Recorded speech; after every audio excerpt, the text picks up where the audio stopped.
সে মানে টিনেজ বয়সে হয়ে থাকে এরকম একটা ঘটনা। আচ্ছা, তখন বলতেছে যে মা ইটস সেম এরকম একটা ঘটনা আমি জীবন কাহিনীতে এরকম শুনেছি। হ্যাঁ, তো তুমি এটা শুনে দেখো, তোমার ভালো লাগবে। তো ওই যে আমার শুরু হলো নেশা।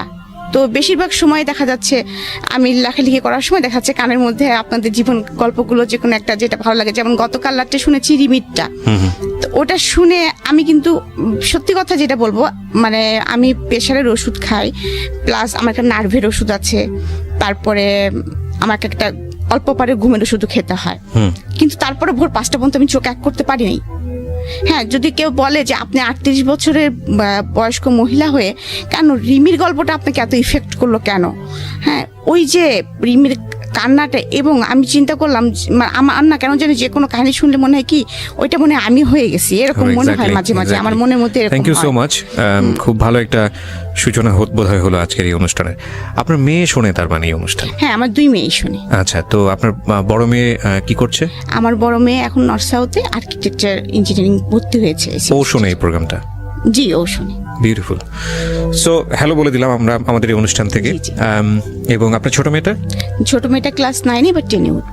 আচ্ছা, তো আজকে এই যে ভদ্রমহিলা যিনি আছেন রিমা, তার জীবন গল্পটা আসলে কি আমরা ধারাবাহিকভাবে আপনাদের সামনে উপস্থাপন করতে যাচ্ছি।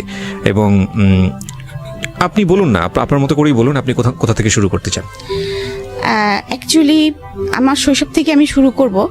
তো শৈশব তো আসলে খুব ছোটকালের কথা কিছু মনে থাকে না কারোর, সেগুলো হচ্ছে সবার বাবা মার কাছ থেকে শুনে তারপরে হয়তো আমাদের বলতে হয় ছোটকালে এরকম করতাম ওরকম করতাম। তো আমার যতদূর থেকে মনে আছে আমি তখন থেকে শুরু করব আর কি। তো আমি যেটা, আমার বাবা ছিলেন রোডস এন্ড হাইওয়ের ইঞ্জিনিয়ার। আমার বাবারা হচ্ছে 13 ভাই বোন এবং আপন 13 ভাই বোন, মানে একই মায়ের পেটে 13 ভাই বোন? জি। আমার দাদির মোট সন্তান ছিলেন 18 জন, 13 জন বেঁচে ছিলেন লাস্ট পর্যন্ত। আপনার দাদি কি বেঁচে আছেন? জি, আমার দাদি গত 2 বছর হচ্ছে মারা গিয়েছে। মাশাআল্লাহ। আমি তো অবশ্যই, এটা আসলে ওই দাদিদের আমলে এটা সম্ভব। আমার মনে হয় না যে বর্তমান আমলে কোনো মেয়ে বা ভদ্রমহিলা যদি কেউ শোনেন তিনি সেন্সলেস হয়ে যেতে পারেন, মানে ওই স্টেজ যাওয়া তো অনেক বড়ের বিষয়। ওকে, হ্যাঁ বলেন প্লিজ। তো আমার যতটুকু মনে আছে, মানে আমার ছোট ফুপু আর আমি, মানে আমার যেটা 11 নম্বর ফুপু আর কি, মানে আমি এখানে বলতে চাচ্ছি যে আমার ফুপু হচ্ছে 11টা। আচ্ছা। বাবা চাচা 2 জন, মোট 13 জন। আচ্ছা। তো বাবা হচ্ছে একদম 13 ভাই বোনের বড়। ও ওকে, মানে সবার বড়। এই 13 জনের মধ্যে আমার বাবা সবচেয়ে বড়। জি। আর ছোট চাচা হচ্ছে 6 ফুপুর পরে, মানে চাচা বাবার থেকে অনেক ছোট। তো আমাদের শৈশবটা এরকম ছিল যে আমরা যতটুকু শুনেছি যে আমার দাদা ভাই মানে গ্রামের খুব গণ্যমান্য একজন লোক ছিলেন, চেয়ারম্যানও ছিলেন। তিনি খুবই জাঁকজমক বর্ণাঢ্য জীবনযাপন করতেন এবং মোট কথা আমাদের পূর্বপুরুষরা জমিদার ছিলেন।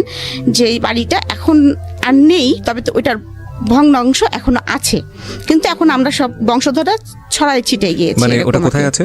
এটা কুষ্টিয়ার জমিদার ছিলেন আপনার দাদা? আমাদের কুষ্টিয়ার জমিদার, মানে আমাদের শহর থেকে একটু ভিতরে। আচ্ছা আচ্ছা, ওকে ওকে।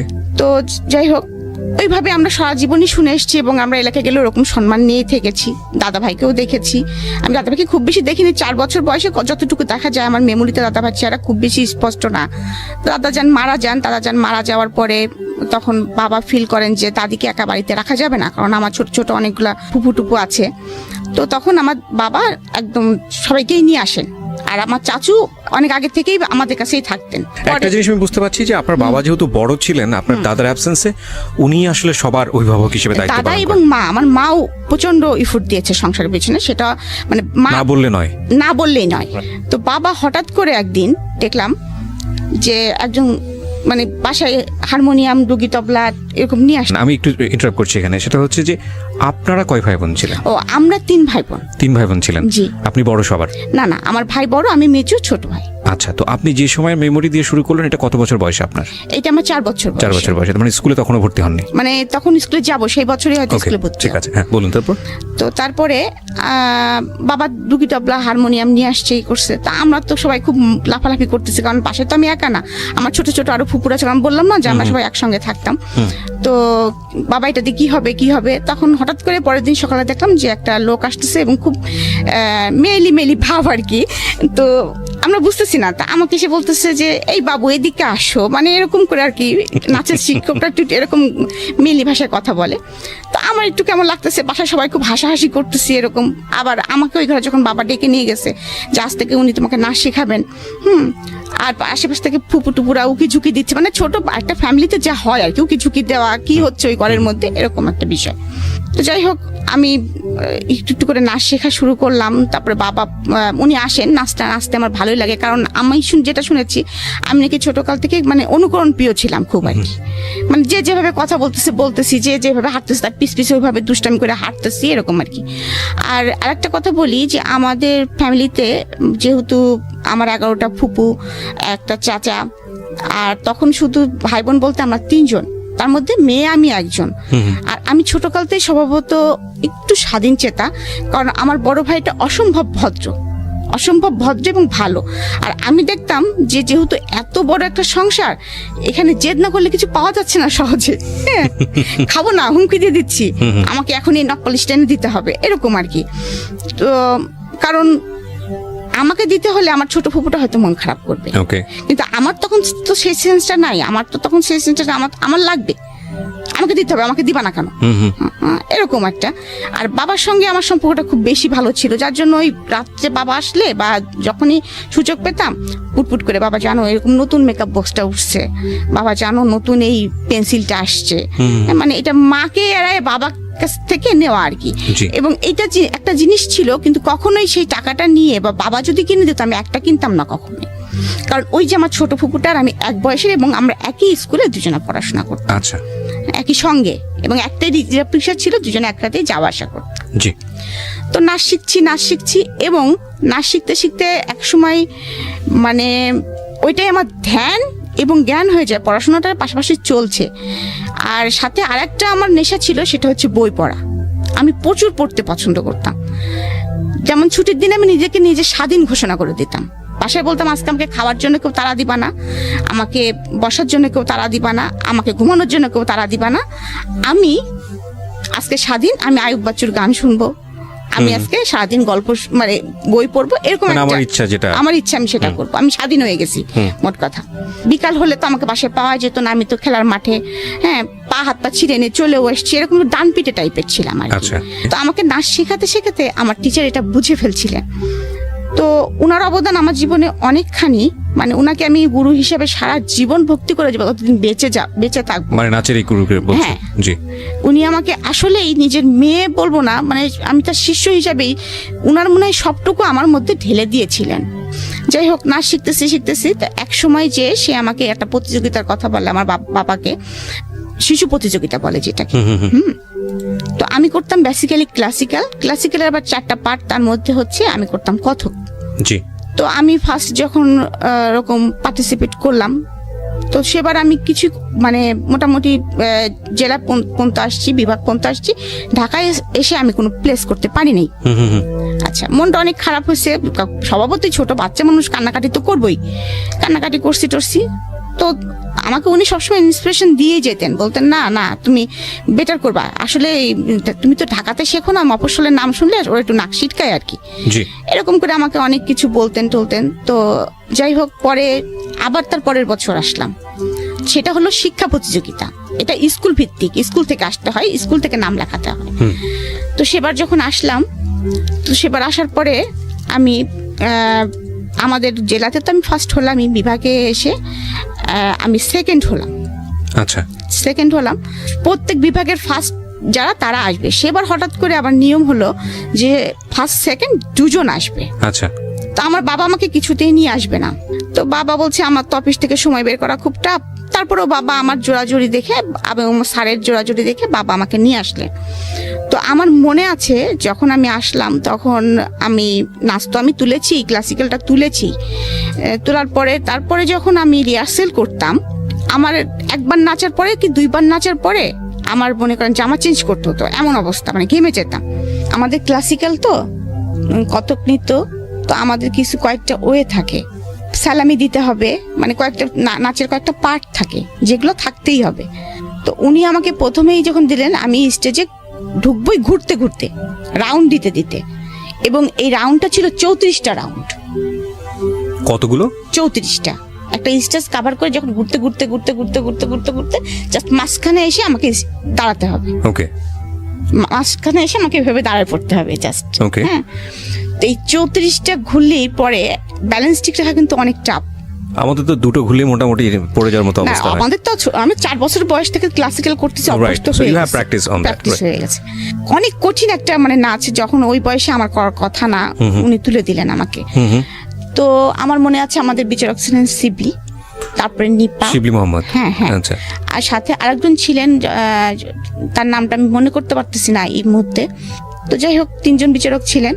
যখন আমি নাচটা শেষ করলাম, তখন আমাকে বলল, বাবু তোমার সাথে কে এসেছে?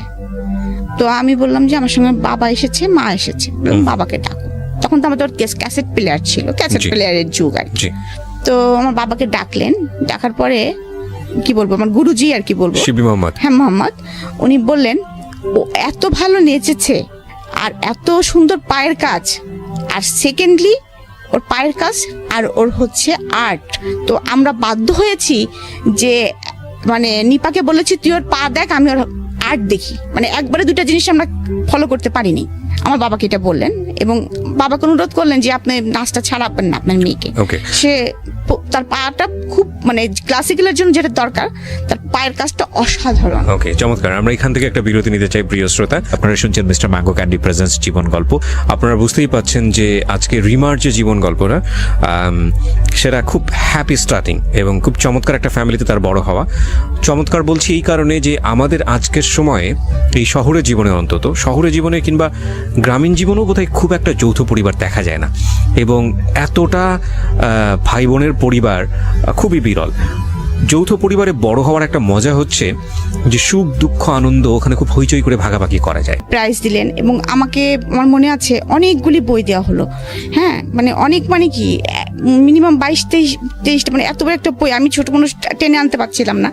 আর আমি একেতেই ছোট মানুষ, আর দেখতে শুনতে তো এমনিই ছোট মানুষ, কারণ আমি লম্বা হই নাই, তারপরে মানে সেই কমপ্লেন খাই নাই, তুই বেড়ে উঠি নাই। হ্যাঁ, তো এরকম একটা অবস্থা। যাই হোক, আরো শুকনা ছিলাম তখন। তো আমি স্টেজ থেকে টেনে আনতে পারতেছি না, এটা খুব একটা হাস্যকর ব্যাপার হয়ে যাচ্ছে সবার কাছে। আমার যাই হোক, বাবা আমাকে হেল্প করতেছে, করতেছে। তারপরে তো আমি রূপার মেডেল পেয়েছি, এটাও একটা খুব মানে মজার বিষয়। যখন এলাকাতে গেলাম, সম্মাননা হলো। তো এভাবে চলতেছে, আমি নাচ শিখতেছি। তো তখন থেকে আমার শুরু হয়ে গেল মনের ভিতরে একটা, মানে তখন তো ক্লাস 8-এ 9-এ উঠেছি কেবল, তো তখন তো আমি একটু একটু বুঝি। তখন কিন্তু আমার একটা মানুষের একটা এম থাকে কিন্তু, যে আমি এই লাইন ধরবো, বা আমি ইঞ্জিনিয়ার হব, বা ডাক্তার হব, বা আমি যাই কিছু একটা হব, আমাকে জীবনে তো কিছু একটা হতে হবে। কারণ আমি দেখে এসেছি ছোটকাল থেকে যে আমার ফ্যামিলিতে আমার চাচু এস্টাবলিশড, খুব ভালো পর্যায়ে আছে, সে জয়েন্ট সেক্রেটারি, এখন হচ্ছে অতিরিক্ত সচিব। আচ্ছা। তো তখন প্রথম যখন ম্যাজিস্ট্রেট হিসেবে সে জয়েন করেছিল, তখন প্রশাসন লাইনে ছিল সে। বাবাকে দেখেছি, বাবা ইঞ্জিনিয়ার। তারপরে আরো ফ্যামিলি আনুষঙ্গিক ফুপা টুপো সবাই মোটামুটি একটা নাইস একটা ইয়া। এদিকে কিন্তু একটা বিষয় আমি আপনাদেরকে আর কি অবগত করতে চাচ্ছি, যে আমি নাচ শিখছি বলে খুব স্মুথ ভাবে শিখছি এটাও কিন্তু না। কারণ যতই হোক আমরা Bangali family, conservative family, secondly conservative, secondly যৌথ ফ্যামিলি। তারপরে আরেকটা বিষয় আছে, মফস্বলে বাস করি। রাইট, মফস্বলে বাস করি। আর আমাদের যেহেতু যৌথ ফ্যামিলি, সেহেতু মানে 12 রকম মানুষ, 12 রকম মন, 12 রকম কথা। জি। তো এরকম চলতেছে। তা আমার কিন্তু মনের ভিতরে আমার একটা স্বপ্ন, মানে আমার নাচ মানে একটা স্বপ্ন হয়ে গেছে। তো চাচু তখন এই কয়দিনে কি ঘটে গেছে সেটার জন্য চাচু এসে, আর আমার অভ্যাস ছিল চাচুর পিস ঘোরা, আর চাচুর ঘাড়ে চড়ার অভ্যাস ছিল খুব বেশি। তো আমাকে ঘাড়ে চড়ায় চাচু ওই পেটে একটা এরকম ই করে বলতো রেডিও অন। হ্যাঁ, আর আমার তখন শুরু হয়ে যেত আর কি, বাসায় কদিনে কি হয়েছে জানো, যাচ্ছে এটা হয়েছে, এটা হয়েছে। মা বাবাকে ধরে বকা দিয়েছিল, ভাইয়া এরকম দুষ্টামি করেছিল, কি ছোট ফুপু চাচাকে পুরা দিয়ে দিতাম আর কি। তো এরকম একটা মজার লাইফ আমার চলতেছে আর কি, খুবই মজার। মানে আমি আসলে আমার ছোট শৈশবটা মনে হয় এখনো মাঝে মাঝে স্বপ্ন দেখি। তো আমার টিচার আমাকে নাচ শেখাচ্ছেন এবং একদিন আমাকে শাস্তি দিলেন যে তুই যেহেতু এটা 30 বার প্র্যাকটিস করিসনি, তো শাস্তি আজকে সারাদিন তুই নুপুর পরে থাকবি। বললো সারাদিন তুই নুপুর খুলতে পারবি না, খাবি নুপুর পরে, গোসল করবি নূপুর পরে, এবং তোকে 100 বার প্র্যাকটিস করতে হবে। ওকে। কারণ তার আগে আমার নতুন করে একটা প্রোগ্রাম ছিল। ওকে। তো আমিও জেদ হয়ে গেল, ঠিক আছে তাই হবে, হ্যাঁ তুমি আমাকে বকা দিলা, এরকম আমার সবসময় এরকম ছিল, তুমি আমাকে বকা দিলা তো ঠিক আছে, তা মা এত বলছে তুই নূপুর খোলা, আমি না আমি 100 বার প্র্যাকটিস করবো। ওইরকমই মা হয়তো একটু খাওয়াই দিচ্ছে, খাচ্ছি, তারপরে আবার ক্যাসেট ছেড়ে আবার প্র্যাকটিস শুরু করতেছি। এমন হলো সারাদিন নূপুর বেঁধে রাখাতে আমার পা ফুলে গেল। তারপরে তো যাই হোক, পরের দিন যখন আমার টিচার আসছেন, বাবা খুব রেগে গেছেন, তো তুমি এটা কি করছো, আমার মেয়ের পাটা দেখছো তুমি? তা বলে কি আমি মানে উনি তো মেয়েলি ভাষায় কথা বলে, তা বলতেছে ভাই জান আমি তো বলছি কিন্তু ও যে গোসা করে সারাদিন পরে থাকবে আমি তো বুঝতে পারি নাই। তো যাই হোক, কালু মামা বলে যে নিজেই তেল গরম করে আনে, আমার মার কাছ থেকে তেল চায়, নিজে পায়ে মালিশ টালিশ করে। যাই হোক, তারপরে সেবার নতুন করে তো আমি পার্টিসিপেট করলাম, এবং আমি 68 মার্ক নিয়ে সেবার আমি 3rd হলাম। আমার সঙ্গে ফার্স্ট হয়েছিলেন শাওন। শাওন মানে হুমায়ুন আহমেদের স্ত্রী শাওন, আমাদের প্রিয় শাওন। ওকে, সো বুঝতেই পারছেন যে আজকের যিনি গেস্ট তার কালচারালি মানে শৈশবে একটা শক্তিশালী ব্যাকগ্রাউন্ড আছে ইনফ্যাক্ট। হ্যাঁ বলেন প্লিজ। তো তখন থেকে আমার মনের ভিতরে ইচ্ছা যে একটার পর একটা যখন অ্যাচিভমেন্ট করতেছি আমি, যে আমার তখন থিম হয়ে গেছে যে আমি নৃত্যশিল্পী হব। আচ্ছা। এবং এটা হতে হলে কি করতে হয় সেটাও আমি জানি, যে মানে বুঝতে পারতেছি, বিভিন্ন জায়গা থেকে শুনতেছি যে ইন্টারমিডিয়েট পাস করব, আমাকে ইন্ডিয়া যে আমি একটা কোর্স করব, বা আমি রবীন্দ্র ভারতী যে ভার্সিটি আছে ওখানে আমি অ্যাডমিট হব, এরকম একটা মনের মধ্যে একটা স্বপ্ন গুছাচ্ছি। এর মধ্যে আমার বাবা ট্রান্সফার হয়ে কুষ্টিয়ায় চলে আসেন। কুষ্টিয়ায় চলে আসার পরে কিছুদিন আমরা ভাড়া বাসায় থাকি, কারণ আমরা অনেক মানুষ ছিলাম, আমাদের হতো না। তো তারপরে বাবা ওখানে আবার জায়গা কিনে, আমাদের কুষ্টিয়া যেহেতু হোম ডিস্ট্রিক্ট, তো সেখানে বাবা আবার জায়গা কিনে বাড়ি করে ফেলেন, একবারে দোতলা বাড়ি করেন। যখনই বাবা বাড়িটা করেন তখনই হচ্ছে এমন অবস্থা হয় যে আমরা তো ছিলামই, আমার ফুপু টুপু আমার দাদি ছিলামই। তো গ্রাম সাইডে যেসব ফুপুদের বাড়ি ছিল তাদের ছেলে মেয়েরাও সবাই যারা কলেজে ভর্তি হলো সবাই আমাদের বাসায় এসে উঠার পরে তখন হচ্ছে আমি ক্লাস 10-এ অলরেডি উঠে গেছি। 10-এ ওঠা মানে আমার তখন প্রায় 15 বছর বয়স, একেবারে ছোট না, মানে ছোট না বলতে কি একটু বোঝা শুরু করেছি যে আমি একেবারে ছোট না। আমাদের সিস্টেম ছিল দোতলায় আমরা মেয়েরা থাকতাম, আর নিচতলায় হচ্ছে সব ছেলেরা থাকতো আর কি। তো বাসা ভর্তি যেহেতু মানুষ এইভাবে চলছে। কিন্তু এখন আমি যেটা বলবো সেটা হচ্ছে যে আমার কৈশোরে পদার্পণ যেটা বলবো আর কি, বয়সন্ধিকালে হচ্ছে যে আমি যে খুব সুন্দর, আমি যে অমক বা আমি তমক, এরকম কমপ্লিমেন্ট কখনো আমাকে ফ্যামিলি থেকে দেওয়া হয়নি কখনো। উল্টো আরো কমপ্লিমেন্ট পেতাম যে শর্ট এর কখনো বিয়েই হবে না, লম্বা হতাম না যেহেতু। আর যেহেতু ওই যে ডান পিঠের স্বভাবটা ছিল, তার জন্য আমি কিন্তু আমার গায়ের রং কিন্তু 2 ভাগ থেকে চাপা। তো স্কুলে যেতাম যখন, তখন দেখতাম যে কিছু ছেলেরা সাইকেল নিয়ে পিস যাচ্ছে, তো মজাই লাগতো আর কি, মজা লাগতো কি রে এই ছেলেটা পিস আসে কেন। আবার এমনও আছে কোনোদিন এসে হয়তো বলেও দিতাম বাসায় যে ভাই জানিস যাচ্ছিলাম আমাদের পাড়ার অমুক ছেলেকে দেখলাম, মানে ফুপাতো ভাই তো মেলাগুলায় বাসায়, আমার ভাইকেও বলতেছি, আমার ফুপাতো ভাইদেরকে বলতেছি যে তারা আবার কি করছে, দেখা যায় তাকে যে শাসায় থুয়ে আসছে, তুই আমার বোনের পিস গেছিস কেন। এটা হয়তো আমি জানিও না বা আমার বাবাও জানে না। তো এইভাবে চলতেছে। যাই হোক, ওই সময় আমার তখনও স্ট্যান্ড বাই 2 ফুপুর বিয়ে হয় নাই। তো আমাকে নিয়ে প্রচন্ড ঝামেলা শুরু হলো। মানে আপনার পিছনে এরকম ভাবে?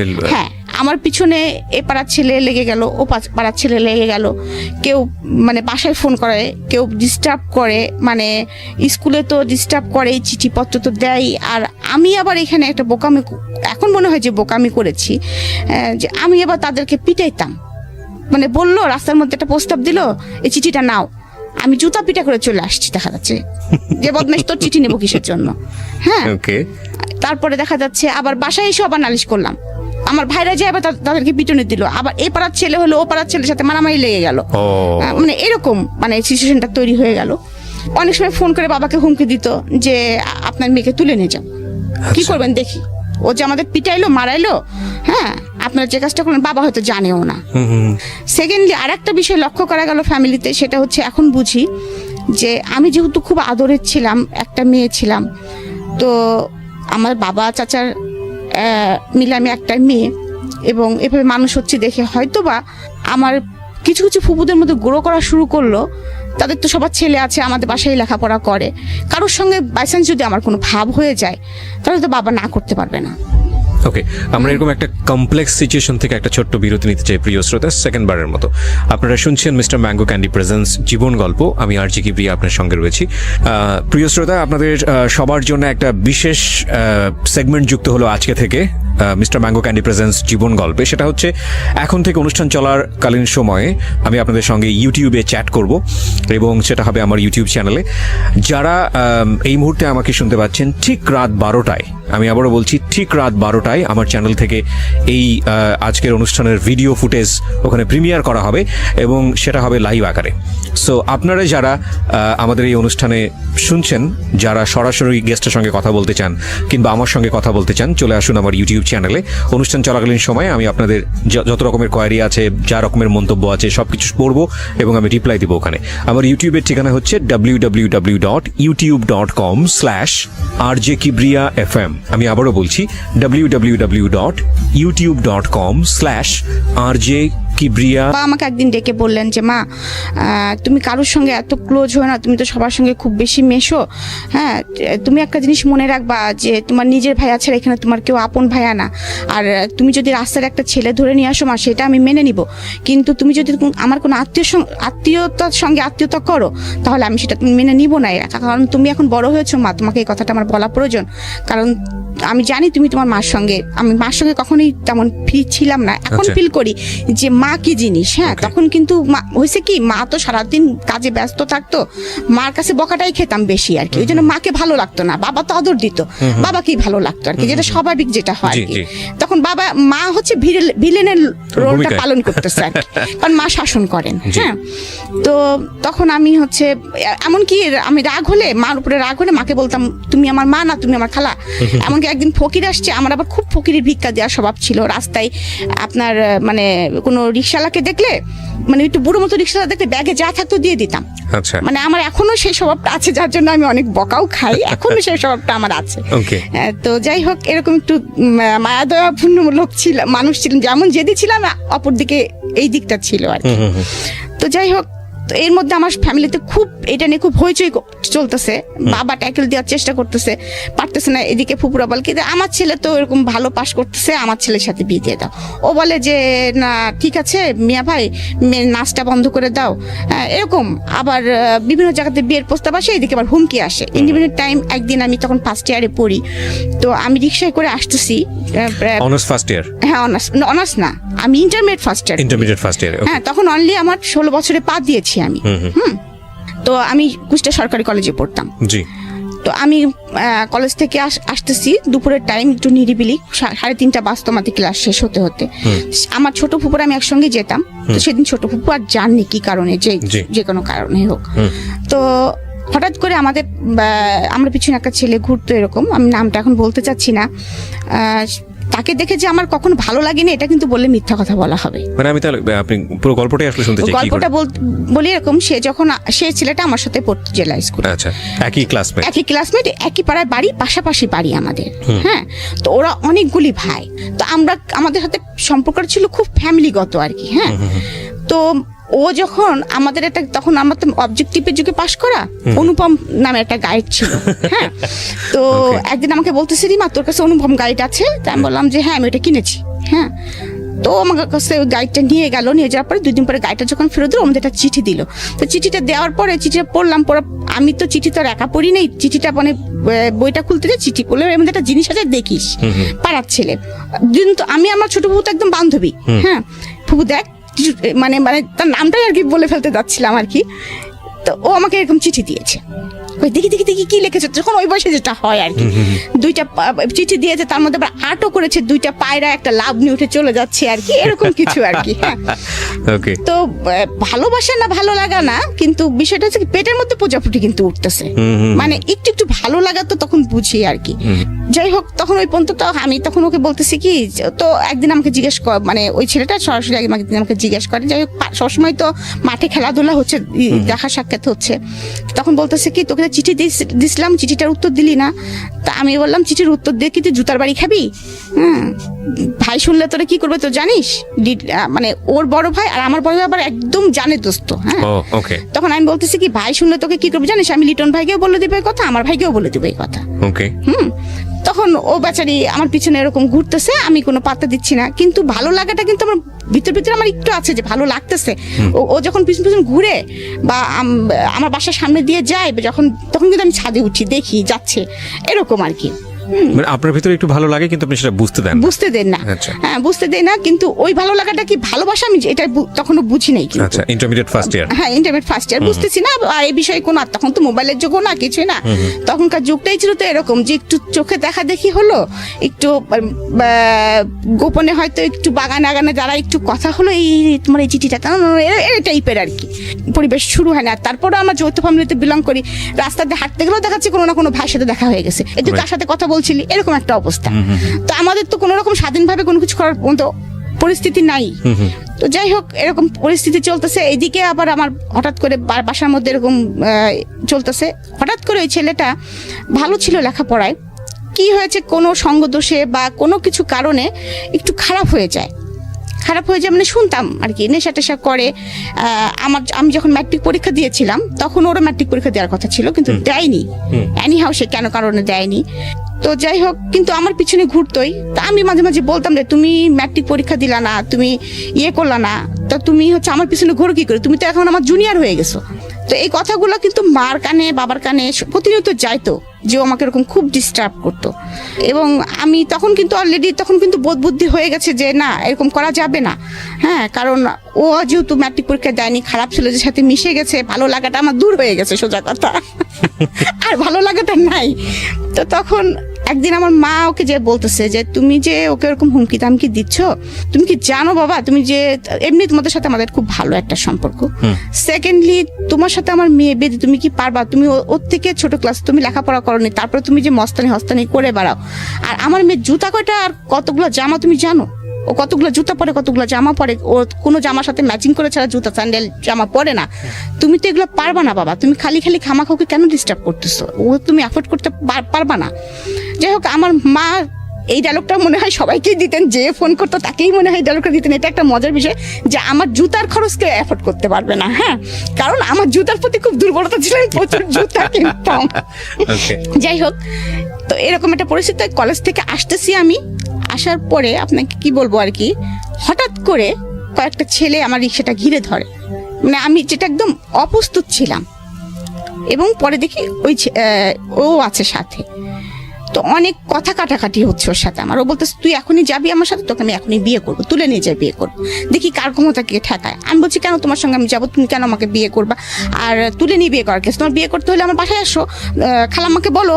হ্যাঁ, এরকম বলতেছি যে, আর আমি তো এখন বিয়ে করবোই না, অসম্ভব, আমার সামনে ইন্টারমিডিয়েট পরীক্ষা, আমার একটা লাইফ পড়ে আসে, আমি তখন বিয়ে করবোই না, তুমি তো বললে হবে না, আর আমি তো তোমাকে কোনোদিনও বলিনি যে আমি তোমাকে ভালোবাসি বা এরকম, তুমি আমাকে বলেছো, আমি কিছুই বলিনি তোমাকে, তুমি তো আমাকে ভেবে ফোর্স করতে পারো না। ওর সঙ্গে আমার খুব মানে কথা কাটাকাটি হচ্ছে। এর মধ্যেই ও দেখি কি পিছন থেকে একটা পিস্তল বের করে ফেলছে। এখন ওইটা অরিজিনাল কি নকল আই ডোন্ট নো, আমি তখন তো চিনি না পিস্তল। ওইটা আমার সরাসরি মাথায় ঠাকাই বলতেছে, হয় আজকে তুই মরবি, নাহলে আমি মরবো, যে কোনো একজন মরবে। মানে সেই একদম বাংলা সিনেমা মোটামুটি আর কি, যদিও বাংলা সিনেমা, কিন্তু তবু ওইটা আমি মানে রিয়েলাইজ করতে পারতেছি যে আমি কি মুভমেন্ট আছি। যাই হোক, ওরকম যখন রাস্তার মধ্যে বার বিতর্কটা চলতেছে, তখন আমাদের মানে আশেপাশে যায় না কিছু ছেলে পেলে, ওরা দেখছে যে আপুর সাথে এরকম হচ্ছে। তো তারপরে এরকম ওরা আবার আমাদের বাসায় চিনতো, আমাদের বাসায় যে খবর দিয়েছে, বলছে রিমা আপুকে কতগুলো ছেলে এরকম পিস্তল ধরছে এবং তাকে কোথায় যেন নিয়ে যাচ্ছে। তো এই কথা শোনার পরে সঙ্গে সঙ্গে মা তো ভাইয়াকে বলছে, বাসায় হইচই পড়ে গেছে, বাবা বাসায় ছিলেন না। কথা প্রসঙ্গে মা কিন্তু বুঝতে পারছে এটা টিটুরি কাজ হতে পারে। তো মা সঙ্গে সঙ্গে আমার বড় ভাই এবং লিটন মানে বড় ভাই দুজনে বলছে দেখি কোথায় আছে, দাঁড়ান বাকলাম, আপনি টেনশন করেন না, ওরা এত সাহস হয়নি যে এরকম করবে। আর ও কি করেছে, আমাকে নিয়ে যে আমাদের কুষ্টিয়ার একটা বাঁধ আছে, বেরি বাঁধ, আমরা রেণুকের বাঁধ বলি, ওখানে নিয়ে যে আমাকে বসিয়ে রেখেছে যে তোকে আমাকে বিয়ে করতে হবে। তাই আমি বললাম কি বাঁধের মধ্যে এসে আমি কি বিয়ে করবো নাকি, তুই আমার এখানে বসায় রাখছিস কি জন্য, হয়? হ্যাঁ, তো ও বলতেছে না আমার বন্ধুরা গেছে কাজী ডাকতে, আমাকে যেখানে যেতে বলবো ওখানে যাবো, তোর সাথে আমি বিয়ে করবো আজকে। তা আমি চুপচাপ বসে আছি, হাসতেছি মনে মনে, কারণ আমি জানি যে এটা হয়তো বা কখনোই ও পারবে না, কারণ আমার বড় ভাই আছে এবং তার বড় ভাই যেটা আছে শুনলোকে মেরেই ফেলবে, যত মস্তানি হোক না কেন ফ্যামিলিকে একটু সবাই ভয় পায়। তো আমি ওই আধা ঘন্টা মতো এরকম আমাকে বসিয়ে রেখেছে, আমি বসে আছি, কলেজ ড্রেস পরাই ওরকম জামা কাপড় পরাই বসে আছি। তো এর মধ্যে তো ওর ফ্রেন্ড সার্কেল দিয়ে আমার ভাইরা বের করে ফেলেছে যে রিমাকে নিয়ে কোথায় গিয়েছে তোরা একটু আমাদেরকে বল। বড় ভাইরা বললে তো অনেক সময় ছোট ছোট ভাইরা না বলতে পারে না, তখন অনেকেই বলে যে ফ্রেন্ড সার্কেল, ওদের ফ্রেন্ড সার্কেলের মধ্যে বলছে যে হ্যাঁ এরকম একটা প্ল্যান করতেছিল, আজকে রিমাকে ধরবে যদি সুযোগ পায়, তো ওকে মনে হয় যথাসম্ভব রেণুক বাঁধে নিয়ে গিয়েছে, ওখানে মনে হয় বাঁধের বোধে মানে নদীর পাশে বসে আছে মনে হয়। হ্যাঁ, ওকে রাজি করানোর চেষ্টা চলছে। আসলে ভাই এরকম কিছু না, ও যদি চাপে পড়ে হ্যাঁ করে দেয়, মানে এরকম একটা কিছু বলছে আর কি। তো আমার ভাই এবং সেই ওর বড় ভাইও, আমি দূরে থেকে দেখতেছি ওরা হেঁটে আসতেছে। তো আমি তো একদম তখন আরো রিল্যাক্স হয়ে গেছি যে ভাইরা তো আসতেছে। আর ওরা ওদের ভাইদের দেখে পিছন থেকে পিস্তল তখন আর কোনো নাই, তখন পিস্তল সহকারে যার যার মতো সে পাশে দৌড় মারছে আর কি। 2-3টা ফ্রেন্ড ছিল, সে ছিল, তখন আর তার ফুটানি শেষ।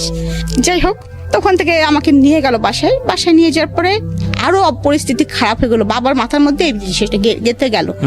হ্যাঁ, একদম গেঁথে গেল। মানে মা তো প্রচন্ড ভীতু হয়ে গেলেন, না জানি এরকম অ্যাক্সিডেন্ট আর একদিন হলে কি হবে। আজকে এই পাশের বাড়ির ছেলে করেছে, আর এক পাড়ার ছেলে করলে কি হবে, আর এক পাড়ার ছেলে কি হলে কি হবে, আমি মেয়েটাকে কিভাবে কি করবো, মান সম্মান। এইদিকে ফ্যামিলিতেও কারোর সাথে যদি আমার মেয়ের সম্পর্কে জড়া যায় তাহলেও আমার প্রবলেম। সবার কথা হচ্ছে রাজ্য সহ রাজকন্যা, আমার মেয়েটাকে কতটুকু তারা ভালো করবে আমি জানি না, হয়তো বা আমার সম্পত্তির দিকেই আসবে। এরকম বাসার মধ্যে বাবা মা খুব দ্বিধা এবং দ্বন্দ্বের মধ্যে আছেন, খুব সমস্যার মধ্যে আছেন।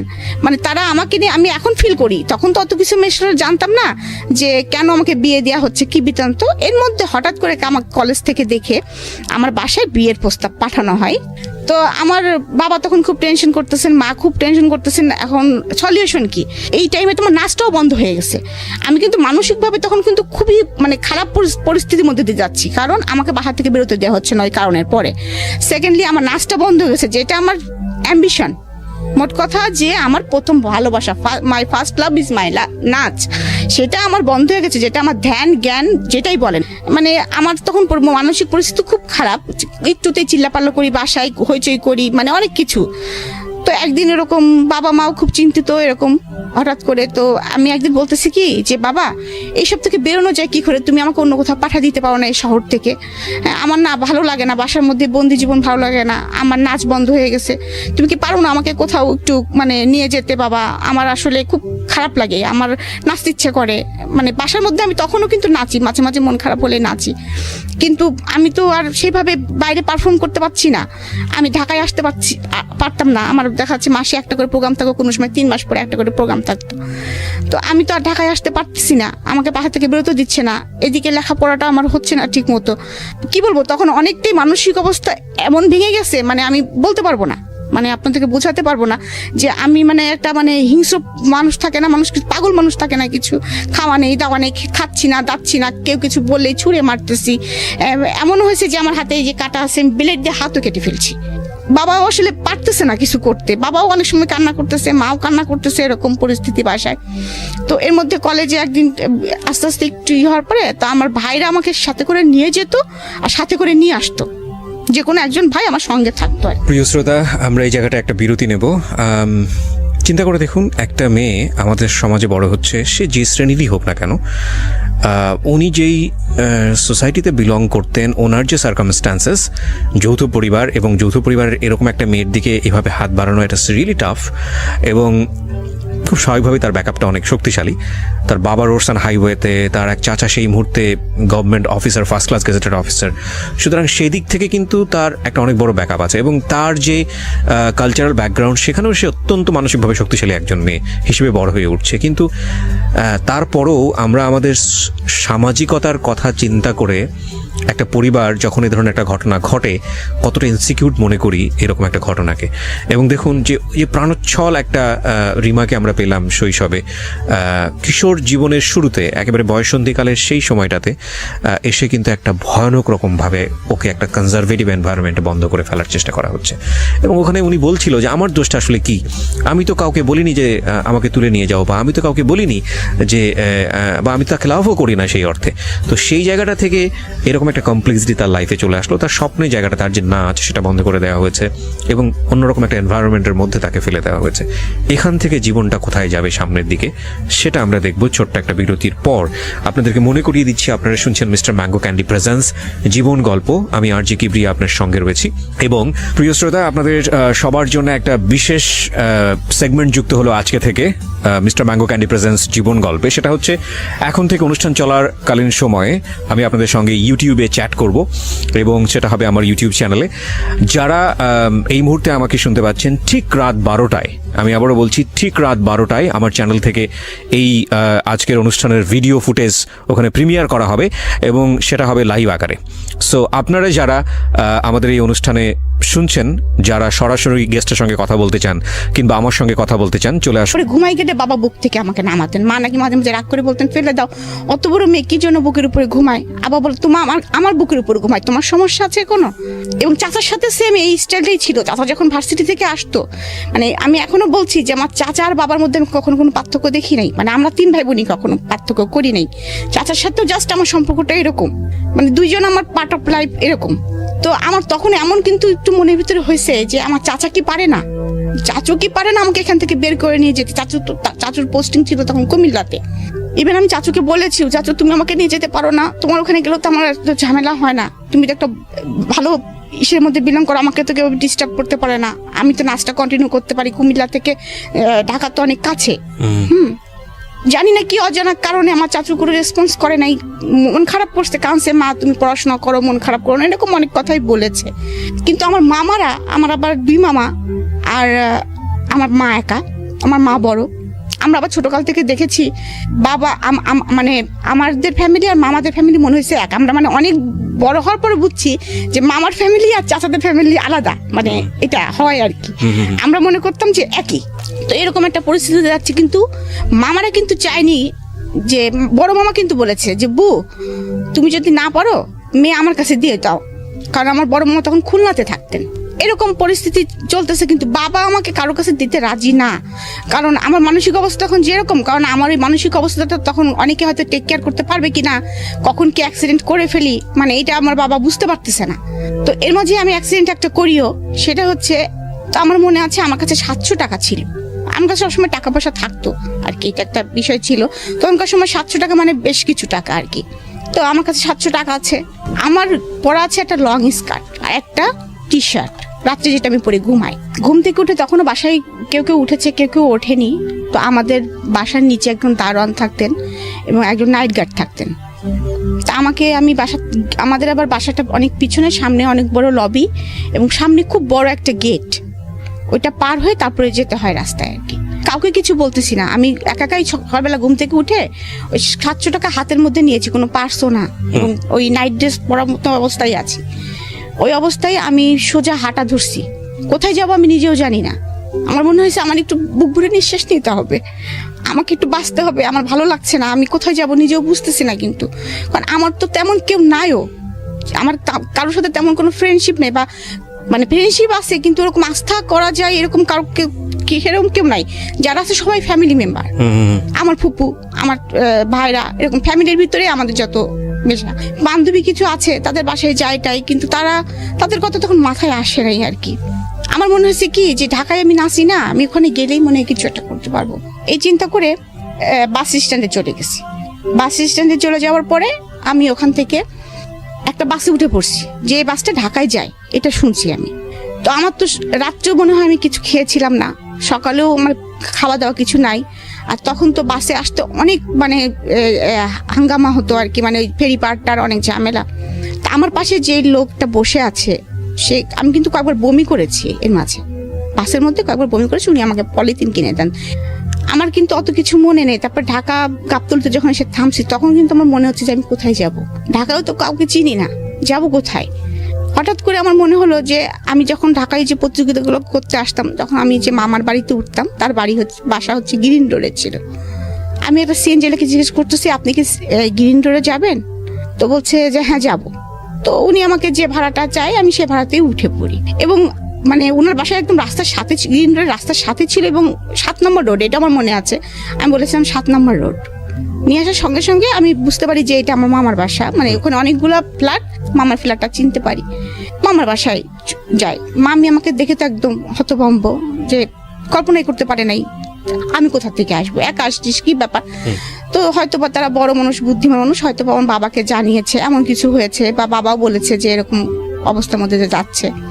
তো ওখানে একদিন আমি ছিলাম, তারপরে বাবা আবার আমাকে গাড়ি চলে আসে, বাবা মা সঙ্গে সঙ্গে গাড়িতে করে চলে আসে, এসে আমাকে আবার নিয়ে যায়। নিয়ে যাওয়ার পরে তখন আবার মনে হলো যে আবার কেমন যেন একটা, মানে ওইটাও একটা ভুল করতে যাচ্ছিলাম, যে আমি হারাই যেতাম। তখন মনে হলো আমি বাবা আমাকে ধরে খুব কাঁদছে, তুমি এইভাবে বাসা থেকে কেন বেরোইছো? হ্যাঁ, তোমার যদি একটা অ্যাক্সিডেন্ট হতো, রাস্তার মধ্যে কোনো অঘটন ঘটতে পারতো, তুমি চেনো না, কিছু না, তুমি কেন বেরোইছো? তাহলে তোমাকে তো আমরা কোনোদিনও পেতাম না, তুমি কোথায় যেতা? আমারও তখন আমার মনে হয়েছে, তাই তো আমি কোথায় যেতাম? তখন আমি বলছি, বাবা তুমি একটা কাজ করো, আমি কি বিয়ে দিলে স্বাধীন হব? সবাই তো দেখি বিয়ে দিলে আর কেউ কিছু, কারোর কিছু হয় না, কাউকে কিছু বলে না, অনেক স্বাধীনতা এসে যায়। তো আমি কি বিয়ে, আমাকে তাহলে বিয়ে দিয়ে দাও বাবা। মানে আপনি নিজেই বললেন? নিজেই বলতেছি। আচ্ছা। হ্যাঁ, বাবা বলতেছে যে তোমাকে বিয়ে দিয়ে দিব, তোমার বড় বড় 2টা ফুপু আছে, তাছাড়াও মানে বাবা একটু দ্বিধা করতেছে, আবার চিন্তা করতেছে না এটাই হয়তো ওর জন্য রাইট, এমন কারণ বাসা থেকে বেরোতে পারছি না। আবার এমনও কথা হচ্ছে যে এই মেয়ে বিয়ে দিলে একদিনও শ্বশুর বাড়ি যা ভাত খেতে পারবে না, যে মেয়ে কিছু করেই না। তো তার মধ্যে হঠাৎ করে এরকম একটা বিয়ের প্রস্তাব আসে হঠাৎ করে, এবং বাবাও হঠাৎ করে দেখে যে ছেলেটা অনেক ভালো, খোঁজখবর নিয়ে দেখে, এবং তাদের যে কলিগ লাইফ ছিল, সবাই অনেকে বলছে যে 5 ওয়াক্ত নামাজ কালাম পড়ে, এবং খুবই ভদ্র ছেলে, এক বাপের একটা ছেলে, ওরা 5 বোন, এবং ওর বাবা এখনো চাকরি করে, কুষ্টি শহরে 4 তলা বাড়ি আছে ওদের। যদি কাশিম সাহেব আমার মেয়ে থাকতো, তাহলে আমি এই ছেলেকে সাথে বিয়ে দিয়ে দিতাম, এরকম মানে তার সম্বন্ধে এরকম গুড সংবাদ পায় বাবা সবসময়। আর আমি সবসময় বাবাকে ছোটকাল থেকে কেন জানি বলতাম, বাবা আমাকে আর্মি পার্সনের সাথে বিয়ে দিও, কারণ আমি যে শর্ট ছিলাম, মনে ওদের একটা কষ্ট ছিল আর কি, মানে সেই জন্য বলতাম কি, বাবা আর্মি ছেলেরা তো অনেক লম্বা হয়, আমাকে লম্বা ছেলের সাথে বিয়ে দিবা। এই ছেলেটা আবার অনেক লম্বা, 5 ফিট 11। তো ওইভাবেও কিন্তু আসলে মানে আমার বিয়ে হয়ে যাচ্ছে, আমি বুঝতে পারতেছি না। তো আমার মনে নেই সঠিক কারা কারা দেখতে আসছিল আমাকে। তো আমি সেদিন মনে হলো কি যে আমি একটু স্বাধীন, কারণ স্বাধীন মনে হলো কি যে অনেকদিন বাইরে যাইনি, অনেকদিন সাজিনি। আমি আবার সাজতে গুজতে খুবই পছন্দ করতাম। আমার চুলগুলো ছিল অনেক লম্বা লম্বা, এবং খুব সুন্দর চুল ছিল আমার মাথায়। তো আমি মাকে বলছি, মা দেখতে আসলে কি শাড়ি পরা যায়? তো মা বলছে হ্যাঁ যাই।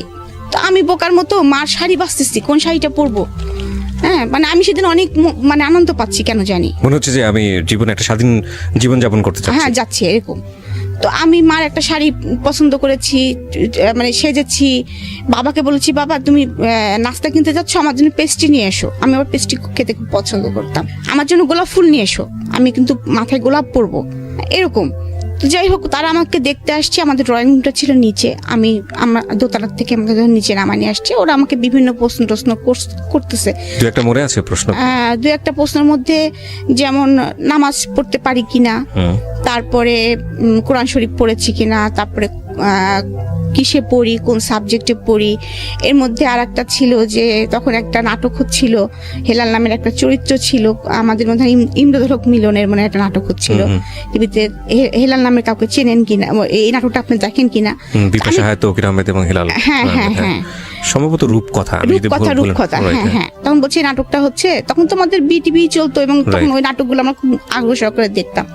তো আমি তখনও জানি না আমার হাজবেন্ডের নাম হেলাল, এই জন্য আমাকে প্রশ্ন করতেছে। হ্যাঁ, তখন বলতেছে হেলালের চরিত্রটা আপনার কাছে কেমন লাগে? কিন্তু ওখানে তো খালেদ খান তো ওখানে ভিলেন পুরা। আমি তো বেটা তো বদমাইশের লাঠি, মানে আমি তো সবসময় স্টেট কাট কথা বলি, আমি সরাসরি বলতেছি বেটা তো বদমাইশের লাঠি। হ্যাঁ, এরকম বলতেছি আর কি। তোরা আবার এটা নিয়ে খুব হাসাহাসি করছে আর কি। যাই হোক, তারপরে আমাকে আমার হাজবেন্ড ঠিকানা লিখতে দিয়েছে। হ্যাঁ, ঠিকানা লিখতে দিয়েছে যে আমরা তোমার বাসার ঠিকানা লেখো। আমি আবার ঠিকানা লিখতে যে কুষ্টিয়া বানানটা এস এর ঘুল্লিটা কিভাবে দেয়, মানে একটু হলেও তো ভয় পাচ্ছি, ভুলে গেছি। হ্যাঁ, আমি আমার ফুফাতো ভাই সামনে দাঁড়ায় আছে, জিজ্ঞেস করতে এস কেমন করে লেখে রে। ওদের সামনে জিজ্ঞাসা করতেছি, হ্যাঁ। ও আবার হেসে ফেলছে, বলছে তুই এস দেখতে পাচ্ছিস না। যাই হোক, এই পার্টটা চলে গেল এবং ওরা আমাকে দেখে আমাকে কিছু টাকা, একটা খাম দিল হাতে ধরায়। তো যখন আমি দোতলা সিঁড়ি নিচতলা থেকে, তো বললো তুমি এখন যাও, তোমার সাথে পরে আবার কথা হবে। বাবা বললো মা তুমি উপরে চলে যাও। তা আমি উপরে চলে যাচ্ছি আর ওই টাকাটা গুনতেছি আর হাসতেছি, দেখতেছি যে ওখানে 2000 টাকা আমার না এরকম সামথিং কিছু, এবং বলতেছি আমার ছোট ফুপু আমার সাথে আছে। আমি বলছি দেখ ফুপু, কালকে যাই একটা জিন্সের প্যান্ট কিনবো, একদম ঝাঁকানাকা একটা ব্লু প্যান্ট দেখে আসছি, ওইটা আমি কিনবই। এরকম আমার যে বিয়ে হয়ে যাচ্ছে আমি এটা বুঝতে পারতেছি না। আমার মা একটা সাদা পাঞ্জাবির উপরে ফেব্রিক্স করে আমাকে যে পাঞ্জাবিটা বানাই দিয়েছে না, ওইটার সাথে আমি ব্লু প্যান্ট দিয়ে পরবো, মানে এরকম করে বলতেছি। খুব খুশি হয়ে গেছে টাকাগুলো হাতে পেয়ে। এরকম 2-3 দিন যাওয়ার পরে আবার শুনি আমাকে দেখতে আসবে। এবার কারা আসবে? এবার মুরব্বী মহলরা আসবে। আচ্ছা, ওই হেলাল সাহেবের মুরব্বী যারা ছিলেন, হ্যাঁ, আমার মানে শ্বশুর আসবেন, শাশুড়ি আসবেন, তার আরো খালা শ্বশুর টশুর যারা আছেন তারা আসবেন এবং তারা পাকা কথা বলবেন। এটা তো আর আমাকে বলা হয় না, আমাকে বলছে দেখতে আসবেন। আমি বলছি বাবা বারবার আমার যেতে ভালো লাগছে না, এদিন কি শাড়ি পরতে হবে? বাবা বলছি ইচ্ছে হলে পরো, না হলে না পরো। তো সেদিনও শাড়ি পরলাম, কিন্তু সেদিন আমি কেন জানি ভয় পাচ্ছিলাম। তো যাই হোক, দেখতে আসে আমার শাশুড়ি, এখন জানি সে আমার শাশুড়ি, তখন আমার শাশুড়ি ছিলেন না আর কি। তো ওই মহিলাটা আমাকে বললেন দাঁড়াতে বললেন এবং হাঁটতে বললেন।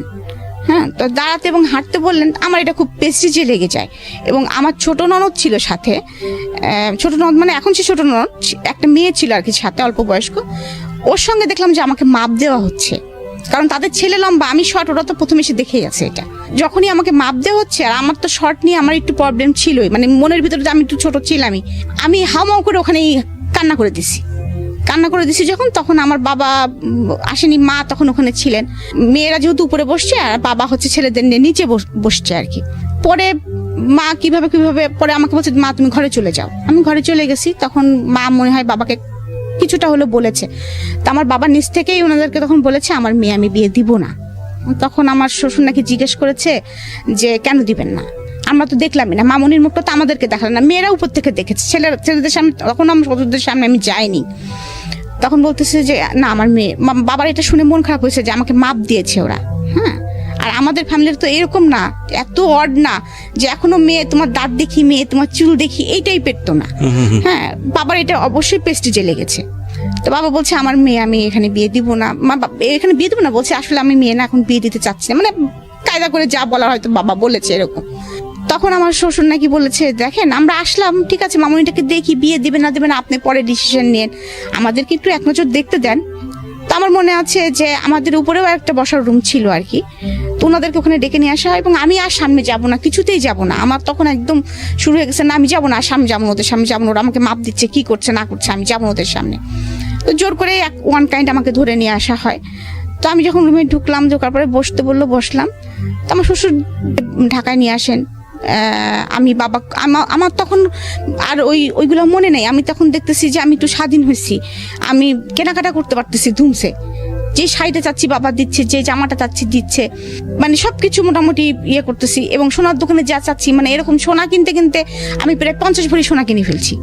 ওকে, এমনও কথা বাবাকে বলতেছি, বাবা আমার কি এই বিয়েটা পরে যখন আরেকটা বিয়ে হবে তখনও কি আবার তুমি আমাকে দিবা? হ্যাঁ, এবং so fine, this is the thing that ওনার মেন্টাল ম্যাচুরিটিটা কি ছিল। বাট এখানে আমার কথা বলার আছে, আমি জানি না যে সামনে কি ঘটবে, কজ কিছু তো প্রেডিকশন তৈরি হয়, সব মানুষেরই তৈরি হয়। যারা জীবন গল্প শুনছেন তারা হয়তো বুঝতে পারছেন যে কিছু একটা ঘটতে যাচ্ছে, যেটা হয়তো তাদের ভাবনার সাথে মিলেও যেতে পারে। কিন্তু আমার কথাটা হচ্ছে যে আপনার বাবা বা ফ্যামিলির যারা মেম্বাররা ছিলেন তারা তো আপনার মেন্টাল ম্যাচুরিটিটা বুঝতেন। উইথ ডিউ রেসপেক্ট, বাবা কিংবা মার জায়গা কখনোই মূল্যায়ন করা যায় না, যত বড় প্রবলেমই হোক না কেন, ভুল হোক না কেন। কিন্তু কখনো কখনো এই ইকুয়েশনগুলো আমাদের মতো মানুষের জায়গা থেকে, প্রশ্নের জায়গায় থেকে যায় যে যেই মেয়েটা বিয়ে ব্যাপারটাকে লিবার্টি হিসেবে দেখছে এবং একই সাথে কিনতে কিনতে এরকম মনে করছে যে মানে আরেকটা বিয়ে হলে বোধহয় আরও জিনিসপত্র কেনা যাবে, সেখানে বাবার চিন্তাটা কি বা মায়ের চিন্তাটা কি ছিল যে মেয়েটাকে বিয়ে দেওয়া মানে হচ্ছে কি করা, আমি ঠিক জানি না, হয়তো মনে করেছে যে কপাল যদি ভালো থাকে তাহলে ওই সংসারে গেলেও হয়তো এরকম আদরই পাবে, হয়তো এরকমই মনে করেছে, কারণ একটা ছেলে শুনেছে যেহেতু। হ্যাঁ, এবং যেহেতু শ্বশুরে সেরকম বলে গেলেন যে আমি আমার মাকে দেখেছি, সো সামহাউ পজিটিভ নিশ্চয়ই ভেবেছেন, নইলে তো আসলে ওই একটা ঘটনার পরেই বাদ হয়ে যাওয়ার কথা। একটা জিনিস চিন্তা করেছিলেন যে আমি কুষ্টিয়া থেকে কুষ্টিয়া বাড়ি পড়ালেখাটা কন্টিনিউ করে নিয়ে যেতে পারবো, তারপরে সেকেন্ড যখনই খুশি, আমাদের 20 টাকা রিক্সা ভাড়া আর কি ডিফারেন্স, এ পাড়া ও পাড়া বাড়ি, বাবা যখন খুশি তখন আমাকে দেখে আসতে পারবেন এক নজর অন্তপক্ষে। শ্বশুর বাড়ি থাকি, বাবার বাড়ি থাকি, পজিটিভলি চিন্তা করেছেন। তো কি হলো তারপর শপিং এর পর? তারপরে শপিং করতেছি, এরকম খুব মজা করতেছি, এবং এমনকি আমার হাজবেন্ডের জন্য একটা আংটি কিনে নিয়ে আসা হয়েছে, ঘড়ি টড়ি কিনেছে আড়ং থেকে, বাবা পাঞ্জাবি শেরওয়ানি টেরওয়ানি কিনেছে। তো আমি আবার বলছি, বাবা দেখছো ওই লোকটার আংটির উপরে একটা ঘোড়া আঁকানো, ওই লোকটার যেরকম ঘোড়ার মতো চেহারা, ঘোড়া আঁকানো, এরকম বলতেছি আর কি। বুঝি না তো, আমার হাজবেন্ড তখন যেহেতু লম্বা ছিল, খুব হ্যাংলা ছিল, আমি খুব ভালো করে দেখিনি, ওই এক নজর যা দেখেছি সেটাতে আমার যা মনে হয়েছে আমি সেটা বলেছি আর কি। তো বাবা বলে, সীমা এরকম করে বলতে হয় না, এটা কিন্তু বলতেছি, তাও বাবার মোটরসাইকেলের উপর পা দোলাচ্ছি বিকালবেলা বসে বসে, আর এরকম বলতেছি বাবাকে। যাই হোক, এরকম করতে করতে বিয়ের দিন এসে যায় আর কি, বিয়ের দিন এসে যায়, সেদিনও আমি খুব উৎফুল্ল। তো বাবা আমাকে একটা শাড়ি, অনেক শাড়ি কিনে দিয়েছিলেন, তার মধ্যে একটা শাড়ি আমি কাতান শাড়ি খুবই পছন্দ করে কিনেছি আর কি, ময়ূরাক্ষী কালার যেটা বলে, এটা সবুজও না আবার ইয়ে না, মানে এরকম আমার চয়েস লেভেলটা সারা জীবন একটু ডিফারেন্ট ছিল আমার পুরো ফ্যামিলির মধ্যে থেকে, আমি একটু সবসময় বেটার কিছু ইয়ে করতাম। তো ওই শাড়িটা পরে আছি, ওরা আবার যে শাড়িটা এনেছে ওই শাড়িটা আমার পছন্দ হয়নি। আচ্ছা। কারণ ওইটা শাড়িটার কালার হচ্ছে কেমন যেন ম্যাজেন্টা কালার, একটু মানে লাল না, কেমন যেন একটি কালার। ওরা বলতেছে বিয়ে পড়ানোর সময় মেয়েকে শ্বশুর বাড়ি শাড়ি পরতে হয়। আচ্ছা। আর আমি বলতেছি আমি শাড়ি মরে গেলেও পরবো না, আমি এইটাই পরে থাকবো। যাই হোক, আমাকে কিছুতেই রাজি করাতে পারিনি, পরে আমার শ্বশুর বাড়ির শাড়িটা আমার মাথায় দিয়েছে। আচ্ছা। মাথায় দিয়ে তারপরে বিয়ে পড়াচ্ছে। তো কবুল বলতে হয় যে থেমে 3বার, সেটাও আমি বুঝি না। আমি কিন্তু আমি কানবো মনে করে, আমার আশেপাশে আমার ফুপুরা, আমার মারা সব বসেছে, কিন্তু আমি কোনো কান্না করতেছি না। মানে সবাই ধারণা করেছে কবুল বলার সময় আপনি কান্না, আমি মনে হয় কানবো, আমি মনে হয় কিছুটা হলে বুঝতেছি, আমার কিন্তু সেই ফিলিংসটাই নাই যে কবুল বললে যে আমি অন্যজনের হয়ে যাচ্ছি, বাড়ি চলে যেতে হবে আমাকে, এরকম ফিলিংস আমার মধ্যে কাজ করছে না। কবুলই তো, মুখ দিয়ে তো কবুলই বললে তো কি, কবুল বললে কি হয়, মানে এরকম একটা ভাব। তারপরে আমাকে কবুল বলতে বলেছে, আমি সুন্দর মানে বলে 3বার কবুল বলতে বলেছি, সুন্দর করে কবুল বলেছি। তারপর কবুল বলার পরে আমি মিষ্টি করে একটু হাসিও দিয়েছি, আমার দাদু একটু আমার মুখ ধরে একটু আদরও করে দিয়েছে, এরকম আর কি। তো তারপরে যখন বিদায়ের পালা আসতেছে, কারণ তাদের বাড়িরও প্রথম একটা ছেলে এবং বিয়ে হচ্ছে, তাদের বাড়িতেও অনেক বড় করে অনুষ্ঠান করতেছে, আমাদের বাড়িতেও অনেক বড় করে অনুষ্ঠান হচ্ছে। তো আমাদের বাড়িতে আবার একটা রেওয়াজ আছে, এর মধ্যে বলি যে বিয়েতে কোনো গিফট নেওয়া হয় না। আচ্ছা। এটা কারোর বিয়েতেই নেওয়া হয় না। ওকে। তারপরেও আমার এত পরিমাণে আমার জিনিস আমি পেয়েছি, সেটা হচ্ছে আমার আত্মীয় স্বজনের কাছ থেকে জোর করে দিয়ে গেছে, আমার ফুপুরা টুপুরা সবাই মিলে আর কি। এত পরিমাণে আমি স্বর্ণ, এত পরিমাণে আমি জিনিস পেয়েছি, মানে আমি নিজেও জানতাম না আমার কত স্বর্ণ ছিল। তো আমি যখন বিদায়ের সময়টা, যেটা আমি বলতেছি যে বিয়ে তো হয়ে গেল, বিয়ে হয়ে যাওয়ার পরে তখন আমাকে ওই নিচে নিয়ে যাওয়া হলো, মালা বদল করতেছি, তখন আমি দেখলাম যে কালো একটা হাত আমার মাথার উপর দিয়ে মালা দিচ্ছে। আমি বলতেছি কি রে, আমি কারে বিয়ে করলাম, কেন লোকটা কি কঙ্কাল ভূত কেন, হ্যাঁ মানে এরকম মনে হচ্ছে আমার কাছে। তারপরে যখন আমার বিদায় হয়, তখন দেখি কি আমার সামনে কেউ নেই, না বাবা, না মা, না মামারা, কেউ নেই, অনলি শুধু আমার চাচা। এবং চাচা কিন্তু দাঁড়ায় থাকতে পারছে না, মানে কাঁপতেছে অলরেডি থরথর করে। এইটাও আমার শ্বশুরবাড়ির লোকরা কিন্তু মাইন্ড করছে, 2টা জিনিস মাইন্ড করছিল, তারা আমাকে এটা নিয়ে অনেক কথা শোনাইছে। সেটা হচ্ছে, মেয়ে কি পাগল, ওইভাবে কবুল বলে? কোনো মেয়েকে তো এইভাবে আজ পর্যন্ত কবুল বলতে দেখি নাই। আর একটা জিনিস, বিদায়ের সময় আমি কাঁদতেছি না, বিকজ আপনি বুঝিয়ে উঠতে পারছেন না। আমি বুঝে উঠতে পারতেছি না, আমি মনে হয় বেড়াতে যাচ্ছি কোথাও একজন জায়গায়। তো আমার চাচা শুধু একটা কথা বলে, আমার মনে আছে যে ওর হাতের উপর আমার হাতটা দিয়ে বললো, বাবা তুমি যদি মনে করো যে আমি আমাদের মেয়ে তোমার হাতে দিচ্ছি, তাহলে তুমি ভুল করো, মনে করো আমাদের কলিজাটা ছিঁড়ে তোমার হাতে আমরা দিয়ে দিচ্ছি, মানে এটা তুমি কিভাবে যত্ন করে রাখবা সেটা তুমি জানো বাবা, এতটুকুই। তো আমি চলে গেলাম।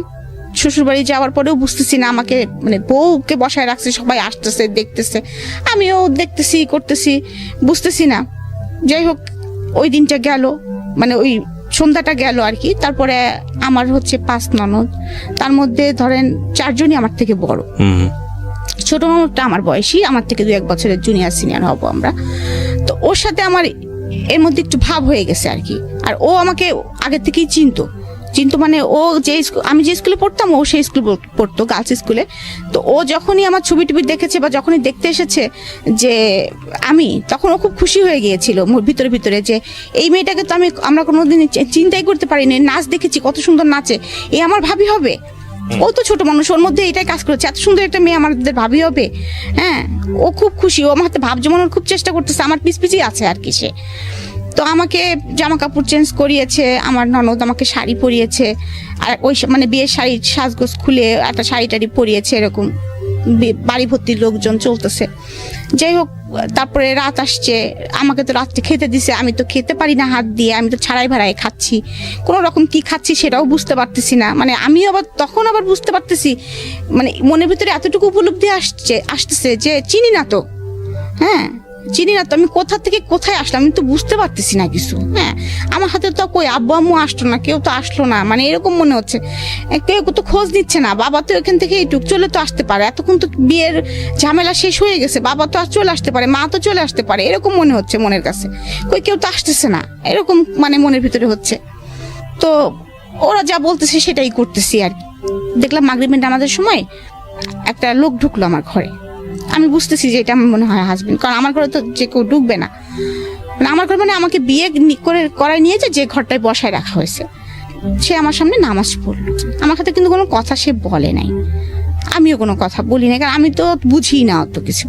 তারপরে খাওয়া দাওয়া শেষে রাত আসলো, তো দেখতেছি বাসর ঘরটা সাজানো। তখনই হয়তো বা আমি এখনকার সময় যদি বিয়ে হতো, সাপোজ এখনকার সময় বা আরো 5 বছর পরে বিয়ে হতো, তখন হয়তো ঠিকই ওটা আমার চোখে পড়তো। কারণ আমি যে চুজি, বাসর ঘরটা কেন এমন করে সাজানো, যেটা ফুল দিয়েও সাজানো না, কিছু গাঁদা ফুল দিয়েছে এবং কিছু বেলুন দিয়েছে, যে যেমন হচ্ছে বার্থডে ভাব। তো আমি আবার হাসতেছি, কিন্তু আমাকে যখন ওই ঘরে বসাইছে তখন কিন্তু আমার ছোট নোটটাকে বলতেছে এই বেলুনগুলো ফাটবে না তো, রাত্রে ঠাস করে বেলুন ফাটবে, কি মজা না, এরকম বলেও ফেলছি মুখ দিয়ে আর কি। তো যখন আমাকে ওই ঘরে রেখে তারা চলে যাচ্ছে, তা আমার মেজো ননদটা, ওনাকে আমি আপা, মানে যদিও আমার হাজবেন্ড থেকে ছোট সে, আমি এখন আপাই বলি তাকে। তা আমি তখন বলতেছি কি, আপা আপনি হচ্ছে যায়েন না, আমি তো আপনার সঙ্গে ঘুমাবো, আমি একা একা ঘুমাতে পারবো না, ভয় লাগতেছে, আপনারা সবাই করে। আমি তখনও জানি না লোকটা আমার ঘরে ইন করবে, আমি মনে করতেছি হয়তো এই ঘরে আমাকে একাই ঘুমাতে দিবে। তো এইটু জানি যে বাসরাত হয় মানুষের, কিন্তু ওরকম সাজানো ওরকম ঘরে যে বাসরাত হয় আমি এটা তো বুঝতে পারতেছি। যাই হোক, আপাকে ধরে বসছি যে আপা আমি তো আপনার সঙ্গে ঘুমাবো, আপনি আমার সঙ্গে ঘুমান। বলতেছে না তুমি ভয় পাও না, তোমার সঙ্গে ঘুমাবে তো, ভাই তোমার সঙ্গে থাকবে, তুমি টেনশন করো না, ভয় পাবা না তুমি। তো আমি তো তখন আরো ভয় পেয়ে গেছি যে কি ব্যাপার, একটা ছেলে থাকবে আমার সাথে। হ্যাঁ, আমি তো কখনো ছেলে মানুষের সঙ্গে ঘুমাইনি, বাবার সঙ্গে ঘুমাইছি, চাচুর সঙ্গে ঘুমাইছি। তারপরেও যতই ইয়ে করি, ওটা নতুন জায়গা, তো আমি তত ইয়ে করতে পারছি না। যাই হোক, আমার হাজবেন্ড ঢুকলো ঘরের মধ্যে, ঢোকার পরে সে পাশে বসতো, শীতকাল ছিল তখন, ডিসেম্বরে আমার বিয়েটা হয়েছে, ডিসেম্বরের 6 তারিখে। তখন আমি 16 বছর আমার বয়স। তখন আমি মানে বুঝতে পারতেছি না কি করব। আমি কিন্তু লেপ কম্বল কিছু গায়ে দেওয়া না, আমি এমনি এরা বসা, শীতে কাঁপতেছি আর কি, একটা শাল মনে হয় কোনো রকম জড়ানো গায়ে। তার মানে বলতেছে তুমি লেপের মধ্যে পা দিয়ে বসো, ঠান্ডা তো। হ্যাঁ, তখন বলতেছে যে আমি কিসে পড়ি, আবার ওই একই কথা সে জিজ্ঞেস করতেছে কিসে পড়ি, তারপরে আমি আমার সাবজেক্ট কি এগুলো জিজ্ঞেস করতেছে, কোন স্যারের কাছে প্রাইভেট পড়তে যাই, নামাজ পড়তে পারি কিনা, কোরআন শরীফ পড়তে পারি কিনা, এগুলো জিজ্ঞেস করতেছে। আমি সে নামাজ পড়ি, মাঝে মাঝে পড়ি, হ্যাঁ, কোরআন শরীফ পড়তে পারি না, সোজা উত্তর। হ্যাঁ, তারপরে বলতেছে যে, তারপরে এটা জিজ্ঞেস করার পরে সে আমাকে এমন একটা অড প্রশ্ন করছে যেটার জন্য আমি কখনোই কোনোদিন প্রস্তুত ছিলাম না। আজকে আমি বলতেছি, ফিল করতেছি যে এই প্রশ্নটা মানে আমি জীবনেও ভুলবো না। মানে এই কথাগুলো বলার পরেই যে সে আমাকে বলতেছে যে তোমার মানে ডেট কবে। আমি বুঝতে পেরেছি, আমরা হয়তো ইন ডিটেইলি যাব না, বাট জীবনের কিছু কিছু মোমেন্ট থাকে যেগুলো কারো জীবনের সারা জীবনেরই একেবারে ব্যক্তিগত অনুভূতি, সেটা হয়তো কারোর সাথে শেয়ার করার মতো না, কিন্তু কখনো কখনো ওই মোমেন্টগুলোই একটা সামাজিক শিক্ষার অংশ হয়ে দাঁড়ায়, কখনো কখনো ওই মোমেন্টগুলোই আরেকজনের জন্য একটা অনেক বড় শিক্ষণীয় হয়ে দাঁড়ায়। আপনার এই যে রাতের গল্পটা আপনি বলছেন, এটা প্রত্যেকটা মানুষের জীবনেরই স্মরণীয় রাত, ভয়ঙ্কর রকমভাবে প্রত্যাশিত রাত, এবং এই রাতেই প্রত্যেকটা ছেলে এবং মেয়ে, আমার যেটা মনে হয় যে সবারই একটা স্বপ্ন থাকে, একটা সুন্দর একটা মেমোরি যাতে সারাটা জীবন তারা ক্যারি করতে পারে। এই স্বপ্নটা যখন সে তার জীবনের আরেকজন মানুষের প্রয়োজন, সেটা ছেলের জায়গা থেকে হোক বা মেয়ের জায়গা থেকে হোক, মানে একটা মেয়ে যখন একটা ছেলেকে কল্পনা করে বা একটা ছেলে যখন একটা মেয়েকে কল্পনা করে, এইটা বুঝতে শেখে যখন থেকে, একদম নর্মালি যখন বুঝতে শেখে তখন থেকে সে কল্পনা করা শেখে। এটা বৈজ্ঞানিকভাবে যেমন সত্য এবং খুব নর্মালি আমাদের জীবনে এটা সত্য। এবং এই কাঙ্ক্ষিত রাতটা যখন স্বপ্নের মতো না হয়, এবং স্বপ্নের মতো না হলেও হয়তো বা সমস্যা না, পছন্দনীয় না হলেও সমস্যা না, কিন্তু যখন ভয়ঙ্কর হয়ে দাঁড়ায় তখন সেটা সারা জীবনের জন্যই একটা বড় সমস্যা। কখনো কখনো সেই ভয়ঙ্কর এক্সপিরিয়েন্সগুলো 8-10টা মানুষের জীবনে ওই ভয়ঙ্কর এক্সপিরিয়েন্স যাতে না হয় সেজন্য হয়তো বা যতটুকু যেভাবে শেয়ার করা প্রয়োজন সেভাবে আমরা শেয়ার করার সুযোগ দিই। আমরা ছোট্ট একটা বিরতি নেব প্রিয় শ্রোতা। আপনাদেরকে আরও একবার মনে করিয়ে দিচ্ছি, আপনারা শুনছেন মিস্টার ম্যাঙ্গো ক্যান্ডি প্রেজেন্টস জীবন গল্প, আমি আরজে কিবরিয়ার সাথে। ছোট্ট একটা বিরতির পর আবারও ফিরে আসছি। জীবনে অনেক ভুল হয় এবং একজনের ভুল থেকে আমরা অনেক সময় অনেক কিছুই শিখি। ঠিক আছে, তো আপনার জীবনে যে ঘটনাটা ঘটলো তারপর কি হলো? তো তারপরে মানে এটা আমি কিভাবে বলবো বুঝতে পারছি না, মানে এক্সপ্লেন করব কিভাবে, আই ডোন্ট নো। অনেকের জীবনে এটা হয়তো খুব মানে সুখ, আমি এটা হতে পারতো সুখের, কিন্তু আমি যেহেতু বয়স অল্প, হাইট ওয়েট কম তার থেকে, তারপরে সে অনেক লম্বা চড়া মানুষ, তার স্বাভাবিক নিয়মে সে ছিল হয়তোবা, কিন্তু আমার জন্য ফিলিংসটা খুব ব্যাড ছিল আর কি। আমি খুব কষ্ট পাচ্ছিলাম আর কি, সোজা কথা। এবং আমি আগেই বলেছি যে আমার স্কিন খুব পাতলা ছিল, আমি রান্না কখনো তো কাজ করিনি, কখনো রোদে পুড়িনি, কখনো মানে ছিলাম আর কি একটু। তো আমার কিন্তু একটুতে গায়ে ফোসকা পড়তো, মানে এমন হচ্ছে একটু বেশি রোদে হলেও দেখা যাচ্ছে আমার গায়ে লাল লাল ছোপ ছোপ দাগ পড়ে যেত। একটু বেশি রোদে গেলে বা বেশি গরম লাগলে আমি কিন্তু গরম সহ্য করতে পারতাম না, আমার নাক দিয়ে ব্লাড এসে যেত। তো উনি আমাকে যে আদরের নমুনাটা দেখিয়েছে, ইট ওয়াজ নট হিউম্যানিটিক, এটা আলটিমেটলি মানবিক আচরণ ছিল না, আপনি যেটা বলতে যাচ্ছেন। তারপর সে আমাকে বোঝানোর চেষ্টা করেছে, এটুকু আমার মনে আছে যে না তুমি কষ্ট পাচ্ছ, এটা ঠিক, কষ্ট পেও না, এটা হয়, এটা ঠিক হয়ে যাবে আস্তে আস্তে। যাই হোক, সকাল হলে পরের দিন সকালে বউ ভাত, বাসায় অনুষ্ঠান কমানো। তো আমি কাউকে কিছু বলতে পারছি না, কিন্তু মনের ভিতরে তখনই একটা আমার কষ্ট ঢুকে গেছে কিন্তু অলরেডি, যে এটা কি হলো, বিয়ে মানে কি এরকম, আমি এটা কিন্তু বুঝতে পারতেছি না, বিয়ে মানে কি এরকম, আর এই লোকটার সাথে তাহলে আমাকে এভাবে থাকতে হবে। মানে আমি মানে সবকিছু মিলে আমার মাথার মধ্যে হজবরল অবস্থা হয়ে গেছে একটা আর কি। আর আমি খালি অপেক্ষা করতেছি কখন বাবা মা আসবে, কখন কে আসবে, মানে আমি অপেক্ষা করে আছি আর কি। মানে আমার ভালো লাগছে না, সোজা কথা ভালো লাগছে না। আমি সকালেও তেমন ভাবে খাচ্ছি না, কিন্তু আমার হাজবেন্ড দেখছি সকালবেলা থেকে স্বাভাবিক, সে ঘুরতেছে, সবার হাতে কথা বলতেছে আর কি, আমার অন্যদের আমার ঘরে আসতেছে, সব কিছু স্বাভাবিক, অনুষ্ঠান সব কিছু স্বাভাবিক। এবং একসময় আমার বাবা মা আসার পরেও আমি ওই অবস্থায় দেখা যাচ্ছে আমাকে মানে স্টেজ করে যেখানে বসিয়ে রাখা হয়েছে, আমি তো খুব ক্লোজ ভাবে তখন বাবা মার সঙ্গে কিছু বলতে পারছি না। আর আমার বাবা কেন যেন ওই দিনের পর থেকে তার চেহারাটা চোর হয়ে গেছিল আর কি। চোর বলবো কেন, মানে আমার দিকে চোখ কিরকম লুকা ছাপা, চোর বলবো না, লুকো ছাপা আর কি। মানে হয়তো বা আমার দিকে তাকালে তার চোখ জলে ভরে উঠতেছিল, এমন কিছু হচ্ছে হয়তো বা সে নিজেকে হাইড করছে। হ্যাঁ, আমি তো কিছু বলতেও পারছি না কাউকে। শুধু ছোট ফুপুটা আমার ফ্রেন্ড তো, সে আসার পরে তখন আমাকে বলতেছে, আমাকে তো বললাম যে অনেকে মনা বলে ডাকতো, তো আমাকে বলতেছে মনা কেমন আছো। হ্যাঁ, তো আমি বলছি যে ফুপু আমার না ভালো লাগেনি, আমার সারা রাত ঘুম হয়নি। হ্যাঁ, তোমরা আমাকে আজকে নিয়ে যাবা তো? হ্যাঁ, তো বলছে হ্যাঁ আজকে নিয়ে যাবে, মিয়া ভাই বলেছে আজকে তোমাকে নিয়ে যাবে, যে আমাকে সহকারে আজকে নিয়ে যাবে।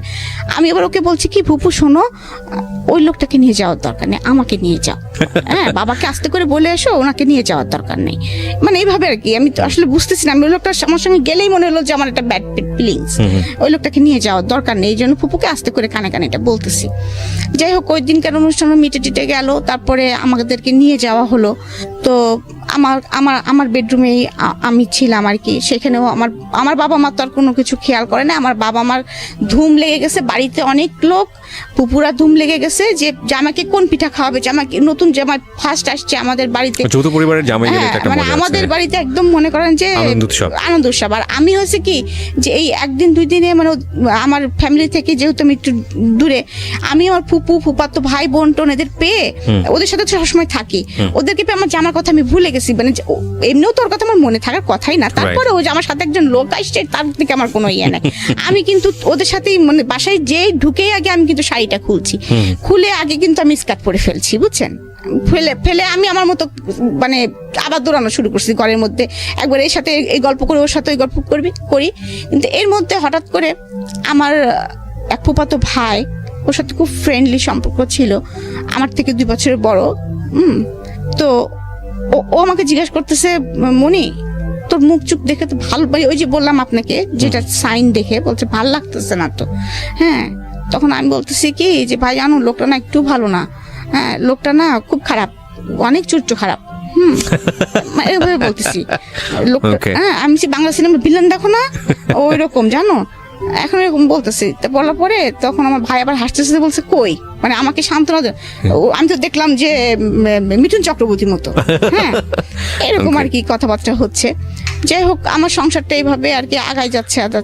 আমি শ্বশুর বাড়িতে যাই আসি, বাবার বাড়িতেও থাকি, কিন্তু আমি কিন্তু এগুলো আসলে তখন কিন্তু বুঝি না যে শ্বশুর বাড়ি গেলে কাজ করতে হয় কি করতে না হয়। আমার হাজবেন্ড সকালবেলা অফিসে চলে যান, আমি হয়তো গুসল টুসুল করে। উনি কি ছিল, পেশা কি ছিল? উনি ছিল তখন অ্যাসিস্ট্যান্ট ইঞ্জিনিয়ার। হ্যাঁ, উনি হচ্ছে বিএসসি ইঞ্জিনিয়ার যেটা বলে আর কি আপনার পানি উন্নয়ন বোর্ডের।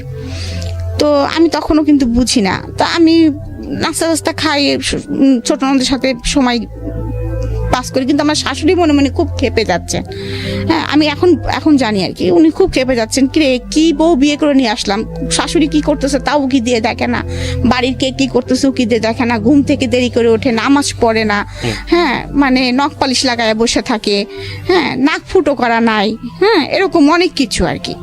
তো ওই দিন উনি খুব হঠাৎ করে খুব লাউড হয়ে গেলেন, আমারে বলতেছে এই তোমারে কি খালি শোকেসে সাজা রাখার জন্য নিয়ে আসা হয়েছে নাকি, তুমি খালি ঘরের মধ্যে বসে বসে মান্দাদের হেমন্তের না কি কার গান শুনো, হ্যাঁ তোমার হাজবেন্ড খাবে সেটা তোমার খেয়াল রাখতে হয় না, তোমার যে 5টা ননদ আছে তারা কলেজে যাচ্ছে ভার্সিটিতে যাচ্ছে তুমি সেগুলো খেয়াল রাখবা না, হ্যাঁ তুমি নিজেকে নিয়ে সবসময় বসে থাকো, হাতে নখ পলিশ মাখিয়ে বসে থাকো, মানে এরকম করে আমার সাথে খুব চিল্লাপাল্লা করতেছে এই কয়েকদিনের মধ্যেই, মানে 15-20 দিনের পরেই। আচ্ছা, আমি কিন্তু বুঝতে পারতেছি না, আমি একদম থতমত খেয়ে হা করে বসে আছি যে আমাকে এ ধরনের হয়তো কেউ কখনো বলে নেই।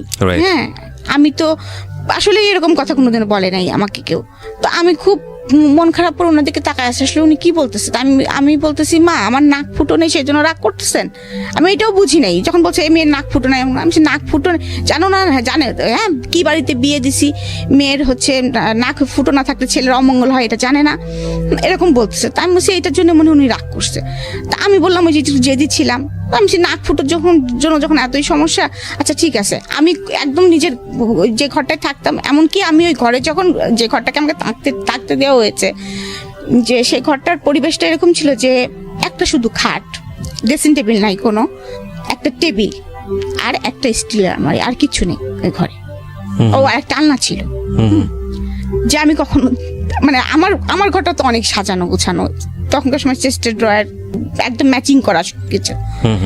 তখন এইটা আমার বাবা মা কিন্তু খেয়াল করেছে, এবং তারা কিছু বলেনি, এবং তারা কিন্তু অলরেডি ফার্নিচারের অর্ডার দিয়েছে আমার জন্য আর কি।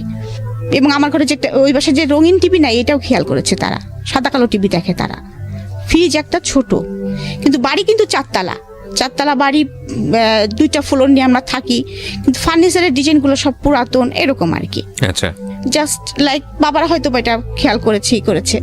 তো আমার রুমের সাথে কোনো অ্যাটাচড বাথও ছিল না, যেটা আমি কোনোদিন অভ্যস্ত না, আমি আগেই বলেছি, সেটা আমার একটা প্রবলেম হচ্ছিল। এখানে একটা বিষয় খেয়াল করবেন, উনি যে বিষয়গুলো আনছে ছোট ছোট করে, সেগুলো হয়তো বলার মতো না, কিন্তু খুব ইম্পর্টেন্ট দুটো মানুষের জন্য। দুটো মানুষ দুটো পরিবেশ থেকে আসছে, দুটো মানুষের আমরা বিয়ে মানে মনে করি যে দুটো পরিবারের মেলবন্ধন, এটা কিন্তু শুধু দুটো মানুষের মেলবন্ধন না, দুটো পরিবারের মেলবন্ধন। এবং অবশ্যই একটা মানুষ যেভাবে যে লাইফস্টাইলে ছিল, হঠাৎ করে এসে আরেকটা লাইফস্টাইলে মানানসই হওয়াটা খুবই ডিফিকাল্ট, সে ছেলেই হোক বা মেয়েই হোক। কিন্তু আমাদের সামাজিকতা একটা বিষয় আমরা ধরে নিই যে মেয়ে মানেই হচ্ছে তাকে মানিয়ে চলতে হবে, মেয়ে মানেই হচ্ছে সে যে পরিবার থেকে আসুক না কেন, যেটাই করুক না কেন, শ্বশুরবাড়িতে যা আছে সেটাই তাকে মেনে নিতে হবে। যদি সিচুয়েশনটা এরকম হয় যে না এখানে আসলে কিছু করার নেই, বিকজ ওনাদের কি বলা যেত এফোর্ড করার ক্ষমতা আসলে অতটুকুই, তাহলে সিচুয়েশনটা ডিফারেন্ট। কিন্তু যদি বিষয়টা এরকম হয় যে না ইউ হ্যাভ মানি অ্যান্ড আপনার সেই ক্যাপাবিলিটিস আছে, তাহলে আপনার পরিবারে যেই আসুক না কেন তাকে যদি আপনার পরিবারেই সাস্টেন করতে হয়, তাহলে আপনার উচিত তার পাস্ট লাইফটা একটু হলো স্টাডি করা, নইলে কিন্তু সে কোনোভাবেই আপনাকে বেস্টটা দিতে পারবে না। কারণ আমি যদি বলি যে একটা ছেলে হোক বা মেয়েই হোক না কেন, দেখুন যিনি এই ভদ্রলোকের সংসারে গেছেন তিনি কিন্তু গিয়েই রাতারাতি পরিবর্তন হবেন, বিষয়টা কিন্তু এরকম না। তিনি তারা একদম পুরো, যদি 16 বছরে বিয়ে হয়ে থাকে ওনার, উনি যেটা বলছিলেন 16টা বছর নিয়েই কিন্তু সেখানে গেছেন, হ্যাঁ, এবং এই 16টা বছরে তাকে কিভাবে ট্রিট করা হয়েছে, কিভাবে বড় করা হয়েছে, কি আচরণ তার সঙ্গে করা হয়েছে, কি ধরনের পরিবেশের মধ্যে সে থেকেছে, সে সব কিছু নিয়ে কিন্তু ওখানে গেছে। সুতরাং এটাকে যদি রাতারাতি ধাক্কার কবলে পড়ে যায় তাহলে এটার ভবিষ্যৎ ভালো হবে না, এটাই ধরে নেওয়া যায়। জানি না কি হয়েছে, ওকে বলুন তারপর। তো তারপরে যাই হোক, আমি এগুলো কিছু বলি না, কিন্তু আমি যে আসলে আমি এখন নিজে ইমাজিন করি যেটা, সেটা হচ্ছে যে ওই সময় এরকম বোবা কেমন করে হয়ে গিয়েছিলাম। হ্যাঁ, না বোবা বেশিক্ষণ থাকবেন না, এটা আমরাও জানি। কারণ কেন বোবা হয়ে গিয়েছিলাম, ডিমান্ড হচ্ছে এমন একটা জিনিস মানুষ একটা পর্যায় পর্যন্ত সেভ করতে পারে। ইভেন তখন আমি মনে করি এটা সেভ না, এটা হচ্ছে জমায়। তো জমায় মানে হচ্ছে কি, ধনুকের তীরটা যখন আপনি টানবেন প্রথম পর্যায়ে কিন্তু ছাড়লে আপনি এটা বেশি দূর যাবে না, তো তখন মনে হয় কি ঠিক আছে তীর তো আসবে না, কিন্তু তারপরে জমতে জমতে যখন একবার টানার পর এক্সট্রিম লেভেলে যখন টানা হবে, টানার পরে যখন ছাড়া হবে তখন কিন্তু গতিটা যায়। তো যে যত বেশি টানতে পারে, মানে যে তত বেশি সাইলেন্স থাকতে পারে, সে যখন বাস্ট হয় সে তত বেশি পরিমাণ শব্দ করে বাস্ট হয়।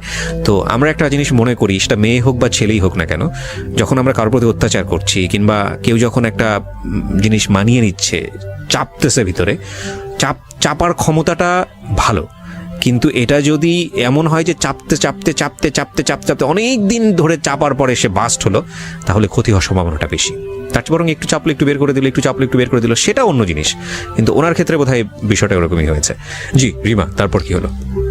তারপরে আমি মানে জেদ করে ঘর আটকাই, মানে নিজের গেট আটকাই দিলাম, দিয়ে সুতো নিছি। আমার ছোট নদকে বললাম নিজের নাক নিজেই ফোড়াবেন। হ্যাঁ, নিজের নাক নিজেই ফুটো করে ফেলছি। করেছেন? হ্যাঁ, আমি বললাম না যে ব্লেড দিয়ে হাত কাটতে যখন পারি, তখন তো ওই জেদ উঠলে তো আমি ওইটাও করতে পারি। তো নিজের নাক নিজে ফুটো করে, ওরা আমাকে যে নাক ফুলটা দিয়েছিল সেই নাক ফুলটার সঙ্গে সঙ্গে আবার পড়েছি, রক্ত পড়তেছে কিন্তু। My goodness. পরে এসে আমার শাশুড়িকে বলতেছি, দেখছেন পড়ছি, এখন তো কিছু হবে না। আমার শাশুড়ি আমার দিকে হা করে তাকায় আছে, কি মেয়ে এটা। হ্যাঁ, যাই হোক, হয়তো এরকম একটা ফিলিংস নিচ্ছে। তো আমি আবার কিছুদিন পরে হয়তো আমার আম্মার ওখানে গেছি, আম্মা দেখে তো কান্নাকাটি করে আসছে, কারণ বাবা নাক ফুটো করা পছন্দ করতেন না, আমি ব্যথা পাবো দেখে বিদায়। আচ্ছা আচ্ছা। তো সেখানে আমার নাক ফুটো করা, এবং অলরেডি সেটা সঙ্গে সঙ্গে তাজা ইসের মধ্যে আমি পড়েছি, এটা তো ঘা হয়ে মানে একটু ফুলে টুলে গিয়েছে। যাক, মা নাক খুলে ওয়াশ করে আবার মলম টলম লাগিয়ে যাই হোক নাকটা ঠিক করেছে পরে। কারণ আমার বাবা বাড়ি থেকে মা বাড়ি তখন তো বেশি দূর, মানে শ্বশুর বাড়ি তো বেশি দূরে না। দেখা যাচ্ছে শুক্রবারের ছুটির দিন হলেই দেখা যাচ্ছে বাবা জোর করে এসেই বলতো, বাবা একটু আসো, আমার মেয়েটাকে একটু আসো, বা বাবাই আসতেন দেখতে, এরকম প্রায় হতো। আর আরেকটা জিনিস হয়েছিল কি, যে আমার বাবা আমার সুবিধার জন্য, বললাম যে ফার্নিচার থেকে শুরু করে টিভি বিজিপি সব কিছু আমার শ্বশুরবাড়ি পাঠিয়ে দিয়েছেন, এমনকি ফ্রিজ পর্যন্ত। হ্যাঁ, তো তারপরে দেখা যাচ্ছে যে আমার ভাইয়ের একটা বাইক ছিল, আমার ভাইয়া কলেজে ওঠার সাথে সাথে একটা বাইক চালাতেন। আমার বিয়ের পরপরই আমার বাবা আমার হাজবেন্ডকে একটা বাইক কিনে দেন। আচ্ছা। যে তাহলে যখন তখন আমার মেয়ের সাথে করে আসতে পারবে, আমার মেয়েকে সাথে করে একটু ঘুরবে। কারণ আমার আবার বাইকে চড়ার খুব অভ্যাস ছিল, কারণ ভাইয়াদের সাথে বাইকে চড়তাম, কোথাও নিয়ে যেতে হলে বাইকে যেতাম, বাবার সাথে আবার যেতাম, যার জন্য আমি বাইকে চড়তে খুব পছন্দ করতাম। বাবা এটা জানতো, তো এরকম মাঝে মাঝে যাওয়া হতো। কিন্তু ওনার সাথে কি সম্পর্কটা আমার কেমন ছিল, মানে ঝগড়াঝাটিও ছিল না, আবার তার সঙ্গে খুব ফ্রি ছিলাম এরকমও না। যে সংসারে কি হচ্ছে সেটাও আমি তাকে বলতাম না। মানে হয়েছে কি, তার সঙ্গে আমার দেখা যাচ্ছে হয়তো খুব কম, ভয় পেতাম তাকে আমি, এবং কি বলে ডাকবো এটাও কিন্তু আমি বুঝতে পারতাম না। আমাকে কেউ ডাকতে বলে কোনো সময় ভাই বলে ডাকতাম, ভাই ভাই আপনাকে ডাকতেছে। আবার কখনো বলতাম কি, দাদা ভাই দাদা ভাই আপনাকে ডাকতেছে, এরকম বুঝতাম না আর কি। এটার জন্য বকা খাইতাম, মাঝে মাঝে নাম ধরেও ডেকে ফেলতাম। হ্যাঁ, তো আমার শাশুড়ি এটা নিয়ে বকাও দিত। তো এরকম একদিন এরকম চলতেছে আমার সংসার আর কি, বকাঝকা খাচ্ছি, বুঝতে পারতেছি না কি হচ্ছে না হচ্ছে। আম্মার কাছে মাঝে মাঝে যাই, বলতেছি আম্মা এরকম বকা দেয় কেন ওনারা, আমি তো কাজ করতে পারি না। হ্যাঁ, এরকম বলি। তা আম্মা এর মধ্যে হয়তো বা প্রস্তাব দিয়েছিল আমার শাশুড়ির কাছে যে আমার মেয়ে হয়তো কাজ করতে পারে না, বিয়ান আমি কি একটা কাজের মানুষ দিব আপনাদের। ওদের বাসায় যে দেখি যে একটা মোটে কাজের মানুষ, তাও ছোট। আমার শাশুড়ি অনেক কাজ করেন, আমার ননদরাও দেখলাম যে অনেক কাজ টাজ করেন, শুধু সেখানে আমি কিছুই করি না, সেটা তো আসলেই কথা শোনানোর মতোই আর কি। যাই হোক, আমার বেসিক্যালি তখন সেটা মনে হয়েছে আর কি। হ্যাঁ, তো তারপরে এরকম করতে করতে তারপরে হঠাৎ করে একদিন আমার শাশুড়ি বললো, হ্যাঁ তুমি একটু রান্না বাড়া দেখো না, এরকম যাই হোক এরকম বলতেছে। তার আবার একটু মাঝে মাঝে প্রবলেম হতো, বুকে পেন টেন করতো, এরকম আমার কষ্ট হয় একা একা। তখন আপনার লেখাপড়ার কি অবস্থা? তখন লেখাপড়ার অবস্থা হচ্ছে আমি কলেজ টোটালি অফ করে দিয়েছি, সেকেন্ড ইয়ারে পরীক্ষা দিয়ে কলেজে যাওয়াই হয় না। মানে কি সেকেন্ড ইয়ার ফাইনাল পরীক্ষা দিয়ে? না, ফার্স্ট ইয়ার ফাইনাল পরীক্ষা দিয়ে সেকেন্ড ইয়ারে উঠেছি। ওঠার পরে আপনি আর যাচ্ছেন না? যাচ্ছি না। ওকে। আসলে আমি তখন আসলে বুঝতে পারছিলাম না আসলে যে আমার কি করণীয়। তো আমার মনে হচ্ছিল যে হয়তো বা মাকে বলতাম যে মা আমার কাজটা করলে মনে হয় ভালো হয়, উনি তো একটু রাগটা করে। তো আমার মা বলতো যে শ্বশুরবাড়ির সবাই এরকম, তখন আমিও তো কাজ করি। হ্যাঁ, করতে হয় মা এগুলো, একটু তুমি শাশুড়ির সঙ্গে একটু একটু হেল্প করবা। এখন হেল্প করা বলতে আমার মা তো অতটা বোঝে নাই যে হেল্প বলতে কি বোঝাচ্ছে আর কি। হয়তো বা শাশুড়ির সঙ্গে একটু করলাম টরলাম, কিন্তু হেল্প বলতে আমি ওই বাড়ির একটা বউ, আমার যে এত দায়িত্ব আমি কিন্তু তখন কিন্তু বুঝতে পারতেছি না যে এবারে আমি একটা বউ, আমার 5টা ননদ, আমার অনেক দায়িত্ব, এবং আমার শাশুড়ি একটু অসুস্থ, আমাকে অনেক দায়িত্ব নিতে হবে, এটা কিন্তু আমি বুঝতে পারতেছি না। আর আমার হাজবেন্ড কোনো যাই হোক, এবং আমার হাজবেন্ড এটাও বুঝতো না যে একটা বউয়ের বা একটা মেয়ের অনেক কিছু লাগতে পারে। এইভাবে আমি আর কি লাইফ লিড করতেছি আর কি। আর আমি যখন বাবা বাড়ি আসি তখন আমার মা যেটা ভালো লাগে সেটা আমার জন্য কিনে রাখে, বা আমাকে সাথে করে নিয়ে যায় মার্কেটিং করে। এবং আমি অনেক সময় কাঁদতাম যে বাবা আমার কাছে তো টাকা নাই, হ্যাঁ আমার কাছে তো টাকা নাই, আমি তো চটপটি খেতে পছন্দ করি, আমাকে তো কেউ চটপটি ফুচকা খাওয়াতে নিয়ে যায় না, এই করে না। বাবা আমার মনে আছে সে টাকা আমাকে অনেক সময় যাওয়ার সময় 5,000 10,000 করে টাকা দিয়ে দিত। এইগুলো আবার দেখা যাচ্ছে আমি আমার ননদদের পিছনেই খরচ করতাম। এই তোরা কি কিনবি বল, আমার কাছে টাকা আছে। আমি কিন্তু আসলে ওইভাবে কখনোই, ওরা আমাকে আপন না মনে করলো, আমি কিন্তু সবসময় এইভাবে। আবার দেখা যাচ্ছে যে ভাবি তোমার না অনেক সুন্দর সুন্দর আংটি, এই তো আংটি নিবি, আমার না বক্স ভর্তি আংটি আছে, নিয়ে যে দিয়ে দিতাম ওদের। ওরা কয়টা নিয়েছে সেটাও কিন্তু আমি কোনদিন খেয়াল করতাম না এরকম। তারপরে আমি এরকম ভাবে আমার সংসার চলছে। এর মধ্যে আমার পরীক্ষা এসে যায়, তো মা বলে পরীক্ষা তো দিতে হবে তোমাকে। তা আমি বলি বিয়ে দিছো তো আবার পরীক্ষা দিব কেন, আমার আর পড়ালেখার প্রতি তেমন কোনো আগ্রহ নাই আর কি। সারাদিন কাজ করে আমার আর ইচ্ছা করে না পড়ালেখা করি। আচ্ছা। তো আম্মা কি করতেন, আম্মাকে দুপুর মানে 4টার দিকে এসে নিয়ে যেতেন, প্রাইভেট পড়ায়। আবার আম্মা আমাকে মানে সন্ধ্যার পরে যখন প্রাইভেট পড়া শেষ হতো মা আমাকে দিয়ে যেতেন। আচ্ছা। এটা নিয়েও কথা শুরু হলো আর কি। যে পাড়ার লোকজন কি বলতেছে, প্রতিদিন একটা মা তার মেয়ের বাসায় আসতেছে, হ্যাঁ এটা তোমার মা, আমি তো আমার মা তোমাকে প্রাইভেট পড়াতে নিয়ে যাচ্ছে। তারপরেও এটা নিয়ে কথা শুরু হলো, তাও আমাদের বাসায়। তারপরেও সেটাও কোনো রকম ওভারকাম করে তারপরে পরীক্ষার হলে পরীক্ষা দিলাম। যাই হোক, আমার আশা ছিল না যে আমি পাশ করব, আমার কোনো রকমের আশা ছিল না আমি পাশ করব। তারপরেও আমি যেদিন রেজাল্ট বের হয়, আমাদের শ্বশুরবাড়িতেই আছি, তো রেজাল্ট বের হয়েছে, আমার রেজাল্ট এসেছে উইথ হেলথ। কোনো কারণে ঝামেলা হয়েছে, করে দেখে যে আমার রেজাল্টটা একটু ভুল ছিল, মানে আমার অ্যাডমিট কার্ড, রেজিস্ট্রেশন কার্ড আর অ্যাডমিট কার্ডের মধ্যে একটা সাবজেক্টে একটা গন্ডগোল ছিল আর কি। আচ্ছা। তো গন্ডগোল ছিল, ওইটা আবার ঠিক করে দিয়ে আসেন বাবা। ঠিক করে দিয়ে আসার পরে তারপরে 15 দিন পরে আমার রেজাল্ট কলেজে আসে। আচ্ছা। তখন দেখা যায় যে আমি ফার্স্ট ডিভিশন পেয়েছি। ওকে। ফার্স্ট ডিভিশন পেয়েছি। তো তখন যখন আমি ফার্স্ট ডিভিশন পেয়েছি তার 15 দিন পরেই আমি কিন্তু অলরেডি তখন প্রেগনেন্ট। তখনও কিন্তু আমি বুঝতেছি না যে আমি প্রেগনেন্ট। ওকে, বিয়ের কতদিন পরের ঘটনা এটা? 11 মাস। 11 মাস। ওকে। 11 মাস পরে, কারণ আমি তো বললাম ওই যে ফার্স্ট ইয়ার থাকতে বিয়ে হয়েছে, সেকেন্ড ইয়ারে উঠেছি, তারপরে তো পরীক্ষা দিয়েছি, এর মাঝে 11 মাস গিয়েছে, কারণ আমাদের ক্লাস তো বেশি দিন আমরা পাই না। তো যাই হোক, আমি প্রেগনেন্ট, আমি তো সেটা বুঝতে পারতেছি না।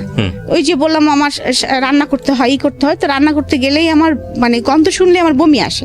আমি দৌড়াই চলে যাই বাথরুমে, এই করি সেই করি। তখন একদিন আমার শাশুড়ি আমাকে বলতেছে তুমি এরকম করো কেন, খালি বমি করো কেন। আর এর মধ্যে কিন্তু আমার শারীরিক কন্ডিশন অনেক খারাপ হয়ে গেছে, অনেক মানে আমি একদম মনে করেন যে 34 কেজি ওজনে নেমে আসছে আমার ওজনটা আর কি। একেতে ছোটখাটো মানুষ ছিলাম, তারপরে আর কিছু খেতে পারি না, শুধু বমি করি। তো আমি বুঝতেছি না।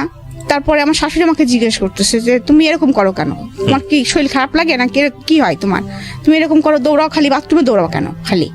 তখন আমি বলতেছি কি জানি মা, আমার কোনো কিছুর গন্ধই সহ্য হয় না, কিচ্ছু ভালো লাগে না, খালি বমি আসে, আমি কিছু খেতেও তো পারতেছি না। হ্যাঁ, তখন আমার শাশুড়ি মনে হয় মুরব্বী মানুষ তো, হাজার হলেও তিনি একটু সন্দেহ করছেন। তো যাই হোক, আমাদের পাশে ফ্যামিলি একজন ডাক্তার আছেন, ডাক্তার ভাই বলি আমরা, তো ওনার কাছে আমাকে পাঠান। তো ওনার কাছে যখন পাঠান তখন উনি আমাকে প্রেগনেন্সি টেস্ট দেন। এখন তো ধরেন অনেক প্রেগনেন্সি টেস্টের অনেক সিস্টেম হয়েছে, তখন তার কোনো সিস্টেম ছিল না, তখন তো একদম ল্যাবেই যেতে হতো ইউরিনটা নিয়ে। তো বলে যে পরের দিন সকালবেলা এরকম ইউরিনটা নিয়ে ল্যাবে দিলে নাকি রেজাল্ট, আমার হাজবেন্ডই সে রেজাল্ট নিয়ে এসেছে, পজিটিভ আসছে আর কি। আচ্ছা, পজিটিভ আসছে, তো সেটা নিয়ে আবার ডাক্তার ভাইয়ের কাছে দেওয়া হয়েছে। তখন ডাক্তার ভাই আমার শাশুড়ি বলছে আমি যেতে পারবো না, যেহেতু এরকম একটা বিষয়, তোমাদের হাজবেন্ড ওয়াইফের বিষয় যেহেতু, তো তোমরা দুজনা যাও, ডাক্তার ভাইয়ের কাছে তোমরা দুজনাই যাও। এবং ডাক্তার ভাইও চাচ্ছিল যে আমার হাজবেন্ড যাক। সে বলেছে যে হেলাল আসুক।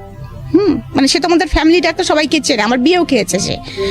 তো আমরা যখন গিয়েছি তার কাছে, সে তখন বলছে যে হেলাল তুমি এটা কি করলা, ফার্স্ট কথাই ছিল তার এটা, যে তুমি এটা কি করলা।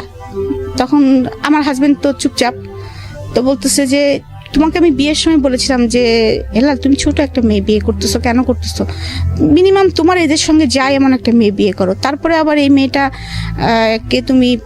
এখন প্রেগনেন্ট, হ্যাঁ, তার ওয়েট এত কম, এবং এই বাচ্চাটাকে সে কি দিবে, পেটের ভিতর থেকে মার যে খাবারটা সে নিবে। মানে ডাক্তার ভাই আমার সময় যে কথাগুলো বলতেছে আমি সেটাই আর কি বলতেছি, তখন তত কিছু বুঝি না।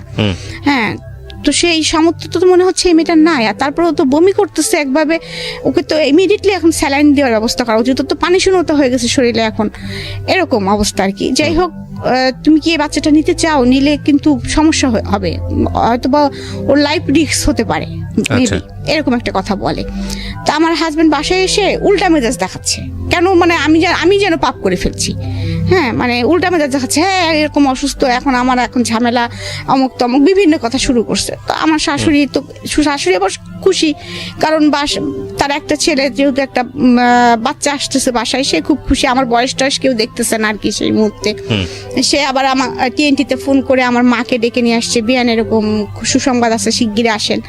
তো আমার মা এসেছে, আমরা কি দুজন মিলে একটা বাচ্চা পালতে পারবো না? হ্যাঁ, ও ছোট হয়েছে তো কি হয়েছে, হেলাল এরকম চিল্লাপাল্লা করতেছে, আপনি আপনার জামাই একটু বোঝান, এরকম বলতেছে।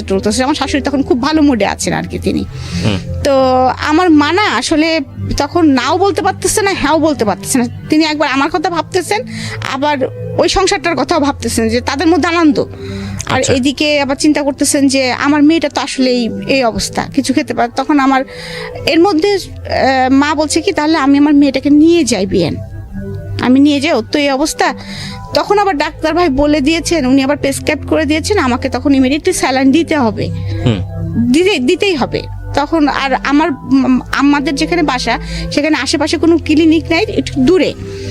তো তখন আম্মা দেখলো যে তাহলে এখান থেকে নিয়ে গেলে তো নার্স এসে মানে স্যালাইন দিতে পারবে না, বা সবসময় টেক কেয়ার করতে পারবে না, এখানে যদি ডাক্তারটা কাছে, তাহলে এখানেই থাক।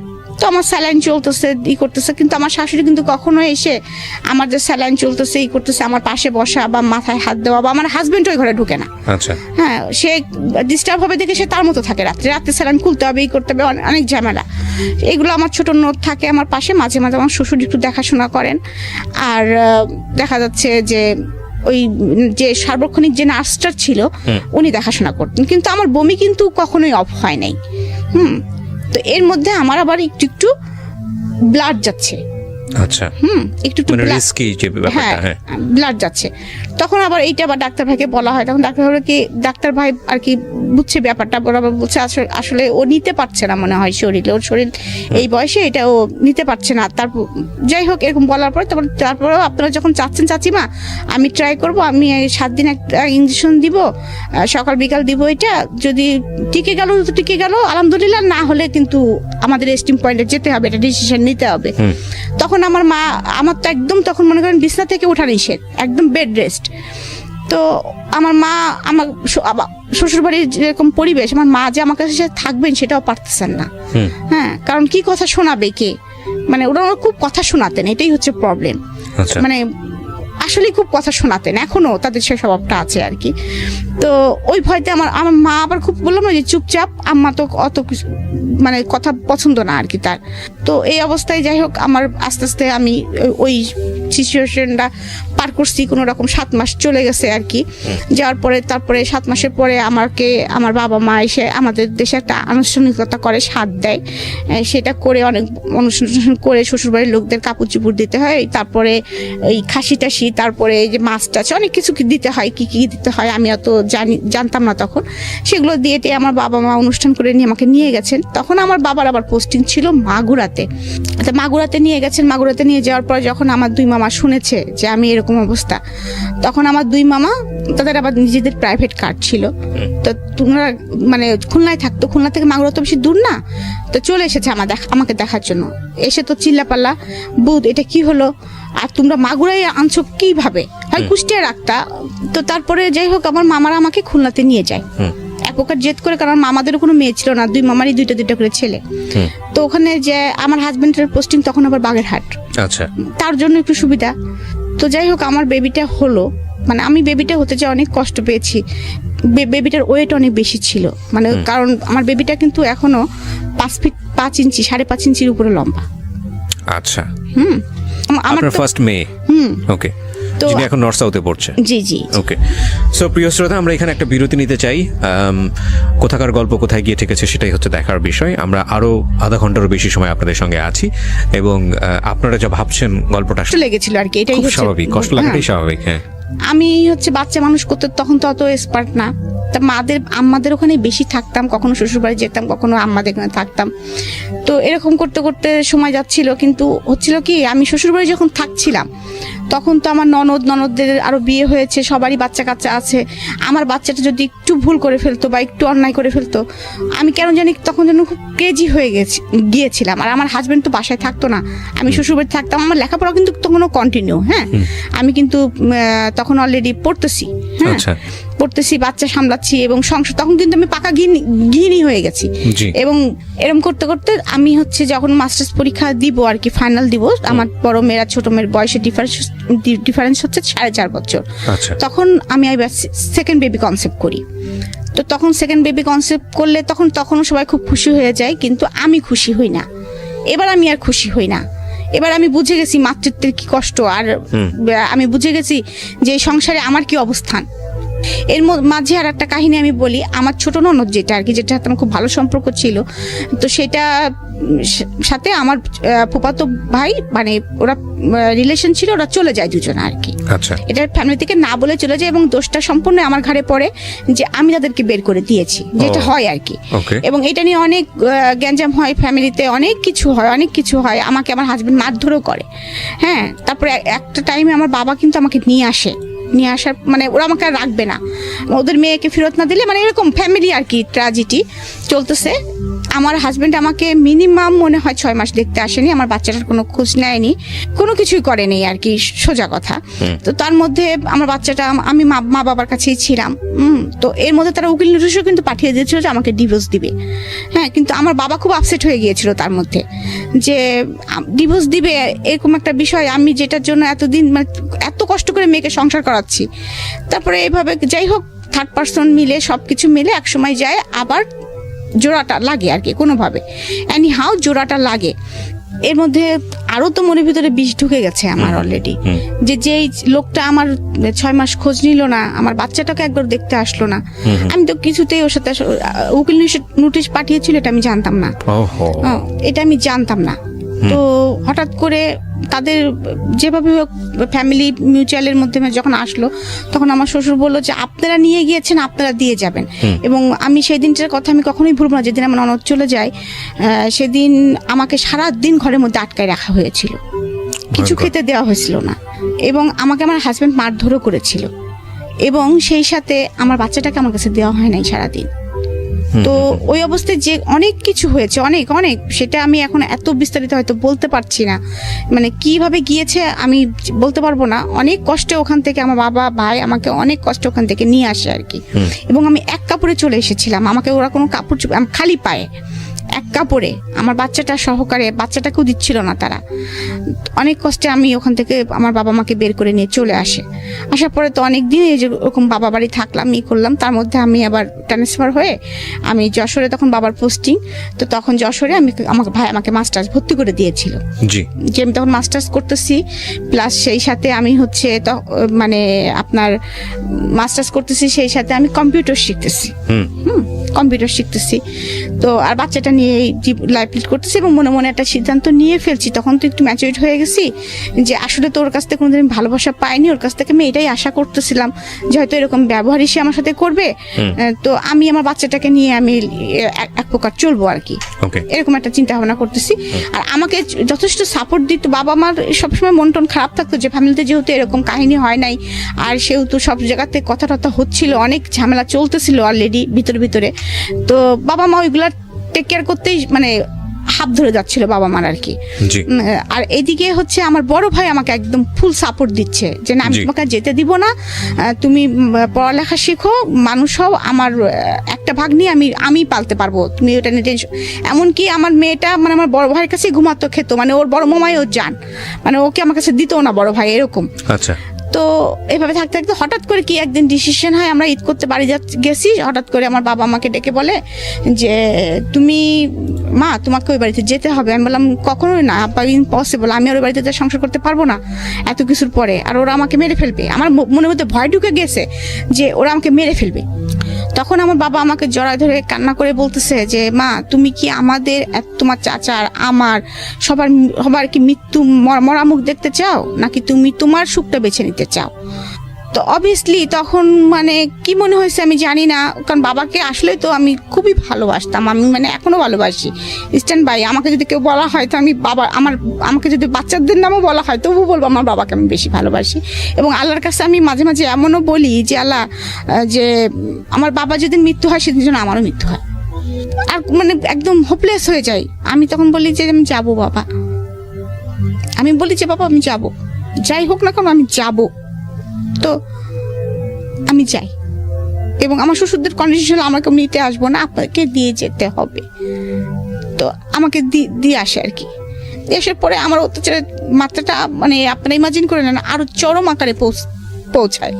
আমার বাচ্চাটা ঠিক মতো খাওয়া দাওয়া হয় না, মানে আর আমাকে সারাদিন যেভাবে তারা টর্চার করে, মানে কি আমি 2 দিন 3 দিন দেখাচ্ছে খেতে বসছি, এমন একটা কথা আমার শাশুড়ি হয়তো বলছে যে এই মেয়েদের কোনো বিশেষ আছে, যে মেয়ে আমার মেয়েকে বের করে দিতে পারে, সেই মেয়ে আমাকে বিষ দিয়ে মেরে ফেলবে না, পানের মধ্যেও বিষ দিয়ে মেরে ফেলতে পারে। আমার শাশুড়ি আবার পান খেতেন, ওর হাতে কিছু খাওয়া যায়, আমাকে দিয়ে রান্না করাতেন, আবার আমাকে এই কথাগুলো শোনাতেন। হ্যাঁ, তো এরকম পরিস্থিতির ভিতরে আমি যাচ্ছি, আমার মানে মনে হচ্ছে যে মানে কোনো কুল কিনারা নাই, আমার মনে হচ্ছে এরকম। তারপরে যাই হোক, এর মাঝে কিছু একটা হয়ে মিল মহব্বত হয়, যাই হোক আবার সংসার করতেছি। আমার ননদের সাথেও তাদের আবার মিউচুয়াল হয়ে যায় আর কি, মিউচুয়াল হয়ে যায়, কিন্তু আমি আর আমার হাজবেন্ড কথা বলতাম না। ও এর মধ্যে এরকম কথা শুনতে আমি একবার হচ্ছে মানে সুইসাইড অ্যাটেম্প করি। তারপরে আমার বাবা সিদ্ধান্ত নেয় যে আমি আর দিব না। তারপরেও আবার 3-4 মাস ওরকম যায়, তার মধ্যে আমার আবার অসুস্থ হয়ে পড়ি, সেটা হচ্ছে অ্যাপেন্ডিসাইটের অপারেশন হয়। তখন আমার হাজব্যান্ডকে আমার বাবা ফোন করে না, আমি ফোন করি, আমি বলি যে আমার এরকম অপারেশন হচ্ছে, আমি যদি কিছু হয় তুমি আমার বাচ্চাটাকে দেখো, বাবার পরিচয় অ্যাটলিস্ট রেখো, ও নানির কাছে থাকবে, তুমি বাবার পরিচয়টা রাখো। তখনও কিন্তু আমি ছোট বাচ্চা কনসেপ্ট করিনি আর কি, ছোট বাচ্চা কনসেপ্ট করিনি। তখন ওর কেন জানি মনটা নরম হয়, হয়তো বা মানুষ তো, আর এতদিন একসাথে আছে, একটা বাচ্চার বাবাটা আছে, আর মানে এরকম একটা ইয়ে। তো ও আসে আমাকে পরের দিন সকালবেলা দেখতে আসে যশোরে। দেখতে আসার পরে ও দেখে তারপরে বাসায়, যে ও যখন বাসায় যায় আমাদের বাসা থেকে, তো আমার শাশুড়ি আবার দেখছে যে এইটা সুযোগ। তো ও আমার শাশুড়ি আবার আমার হাজবেন্ড নেই দেখে তার জামাই মেয়েকে সে ডেকে নিয়ে আসছে, সে যে তখনই চলে যাবে এটা তারা বুঝতে পারে নাই।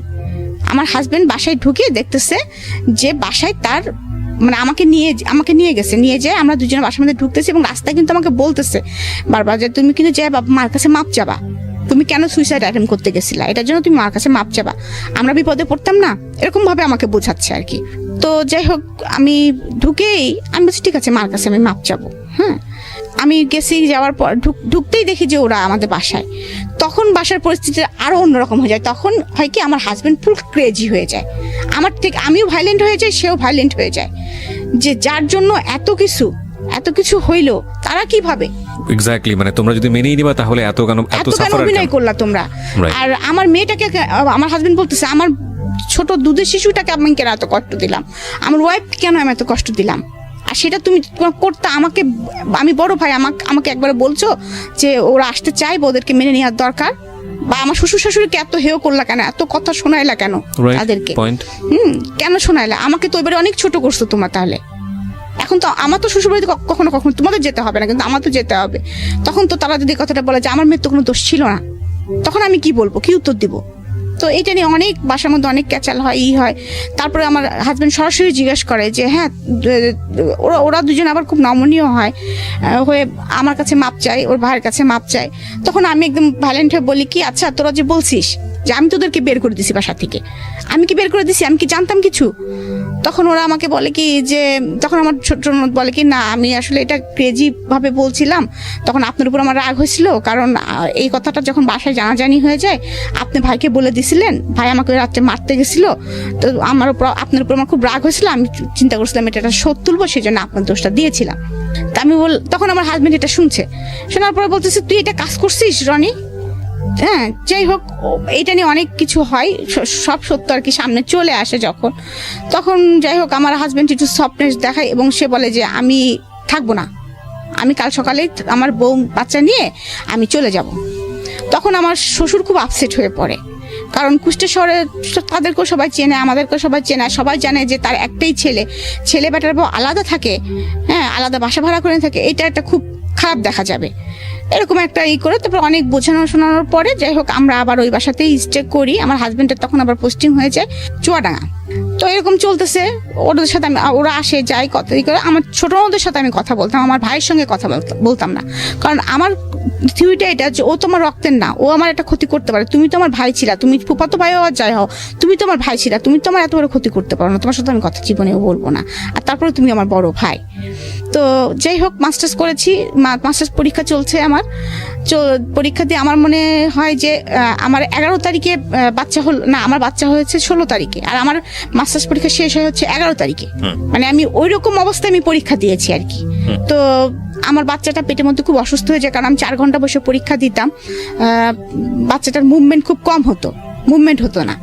তবে তারপরে আমার 16 তারিখে সিজারিন করে বেবিটা হয়। তো এর মধ্যে আমার বড় ভাই কিন্তু এর মধ্যে বাইরে চলে গেছে অলরেডি, হ্যাঁ, এবং সে তাকে বিয়ে দেওয়া হয়েছে খুব আনুষ্ঠানিকতার ভিতরে। হ্যাঁ, তো সে বাংলাদেশে এসেছে, সে একদিন আমার শ্বশুরবাড়ি এসে আবদার করে যে মামা আমি আমার বোনকে নিয়ে যেতে চাই, এক রাত আমাদের সাথে থাকবে। হ্যাঁ, তো এই কথা বলার পরে তখন হচ্ছে আপনার আমার শাশুড়ি আমাকে যেতে দিবে না, বাসায় অনেক কাজ, ঈদের পরের দিন আমার সব ননদরা আসবে, সে আমাকে যেতে দিবে না। তখন সে বলে কি যে তাহলে নিয়ে গেলে একবারে নিয়ে যাও। তো এই কথাটা আমার ভাইয়ের তখন লাগে খুব, এতদিন তো আমার ভাই কোনোদিন ইন্টারফেয়ার করেনি, এতদিন তো বাবাই সব টেক কেয়ার করছে, এখন তো মোটামুটি সে একটা পর্যায়ে আসছে। তারপরেও আগেও সে বলেছে যে সে কখনোই রাজি ছিল না আমাকে সংসার করতে দেওয়ার জন্য, সে সবসময় বলতাম রিক্সা চালাই খাবো, কিন্তু আমার বোন আমি দিব না, এরকম কথা সবসময় সে বলতো।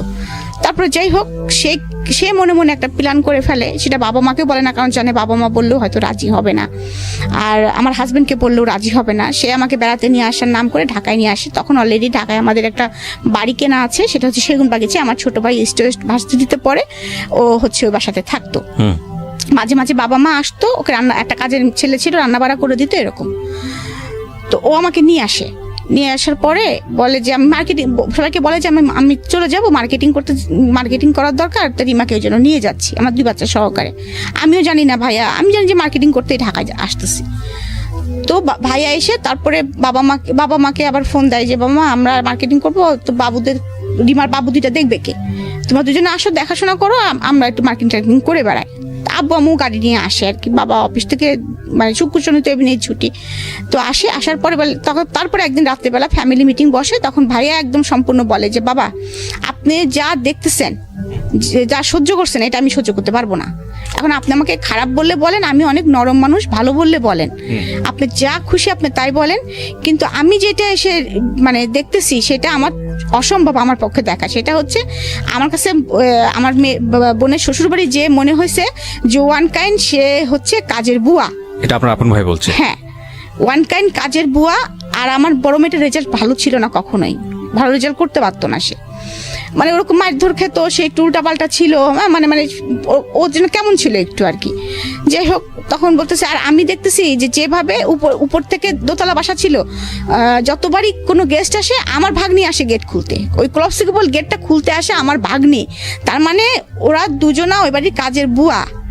আর আমার ছোট ভাগ্নিটার অবস্থা হবে আর কদিন পরে ওইটাই। আমি এটা মেনে নিতে পারছি না। আমার একটা বোন, তার বাচ্চারা, ওর জীবনটা যেরকম হয়েছে ওর বাচ্চা দুটার জীবনও সেরকম হবে, এটা আমি মেনে নিতে পারছি না। আপনারা আমাকে বকলে বকেন, ভালোবাসলে বাসেন। আমি এক্ষুনি তার হাজবেন্ডের কাছে ফোন দিব, সোজা কথা ফোন দিয়ে বলবো, সে যদি তার কাছে আমার বোনকে রাখবে, আর যদি না রাখে আমি আমার বোনকে চালাবো। সম্পর্কের দরকার নাই, ডিভোর্সেরও দরকার নাই। ফাইন। কখন জানি কি হয় এরকম একটা দোলাচল অবস্থা, এবং আমাদের প্রেডিকশনের জায়গাগুলো এখন পর্যন্ত নট প্রুফ। আমি সবসময় একটা কথা বলি যে জীবন গল্পে আপনি কোনো বাকি আসলে অনুমান করতে পারবেন না এরপরের বাকি গিয়ে কি ওয়েট করছে আপনার জন্য। লাস্ট দুটো গল্প যদি বলি যে এই ধরনের গল্পের গোড়াপর্তন হয়েছিল আবিদা সুলতানার হাত ধরে। আবিদা সুলতানা এই যাবৎকালে জীবন গল্পের, ঢাকা এফএম জীবন গল্পের সবচাইতে পপুলার বলবো, মানে সবচাইতে মানুষের বেশি শোনা গল্পের মধ্যে একটি, এবং ইউটিউবেও সেটার ভিউ প্রায় 2 মিলিয়নের কাছাকাছি। তো আবিদা সুলতানার পরে আমরা বেশ কয়েকটা এপিসোড, মানে গত 2 থেকে 3টা এপিসোড আগে আরেকজনের যে খেয়ালির যে জীবন গল্পটা, খেয়ালি এবং আবিদা সুলতানার জীবন গল্পের মধ্যে অদ্ভুত কিছু মিল আছে। এবং এরই ধারাবাহিকতায় আজকের যেই রিমার যে জীবনের গল্প, সেখানে হয়তো অনেকেই মনে করেছিলেন বা করছেন এখনো, যেহেতু আমরা শেষ পর্যায়ে আসিনি, যে রিমার জীবন গল্পটাও ঠিক সেরকম না। শুধু নাটুকুই বললাম। রিমা, আমরা যেখানটায় ছিলাম, তো আমার বাবার তখন কিছু ভাইয়ের উপরে বলতে পারে না, মানে সেও ততদিনে আসলে বুঝে গেছে আসলে যে এখানে আসলে রাইট কি অনরাইট কি। আর কথা হচ্ছে যে বাবা সারা জীবন মান সম্মানই দেখলা, সারা জীবন তুমি মান সম্মানই দেখলা, কিন্তু কষ্টটা দেখছো না। আমাদের একটা বোন যে এত কিনা আল্লাহ দিয়ে, এবং তার 2টা বাচ্চা আল্লাহ দিয়েছে, এবং সেই 2টা ভাগ্য এরকম হতে যাচ্ছে শুধু তোমার মান সম্মানের জন্য, আর কোনো কিছু না। আমাদের অর্থনৈতিক কোনো সমস্যা নাই, আমাদের পারিবারিক কোনো সমস্যা নাই। কি হয়েছে, ডিভোর্স হবে না, দরকার হলে ওর মতো থাকবে, বাচ্চা 2টা নিয়ে থাকবে। ডিভোর্সই তো শেষ কথা না, মানুষ তো এইভাবেও বাচ্চা নিয়ে বাঁচে। সেই ছেলে যদি বিয়ে করতে চায় করুক, আমার বোন তাকে ডিভোর্স দিবে না। তাহলে তোমার তো দুর্নাম হচ্ছে না, কিন্তু তার লাইফটা তুমি এরকম করে নষ্ট করে কেন দিচ্ছ? তার সাথে তার 2টা বাচ্চার লাইফ তুমি নষ্ট করে দিচ্ছ। বাবাকে অনেক বোঝায়, এবং মা তো একদম খুবই রাজি। মা তো অনেকদিন থেকে ফিল করতেছে আমার কষ্টটা আসলে। তো তখন আমার শুরু হলো নতুন জীবন।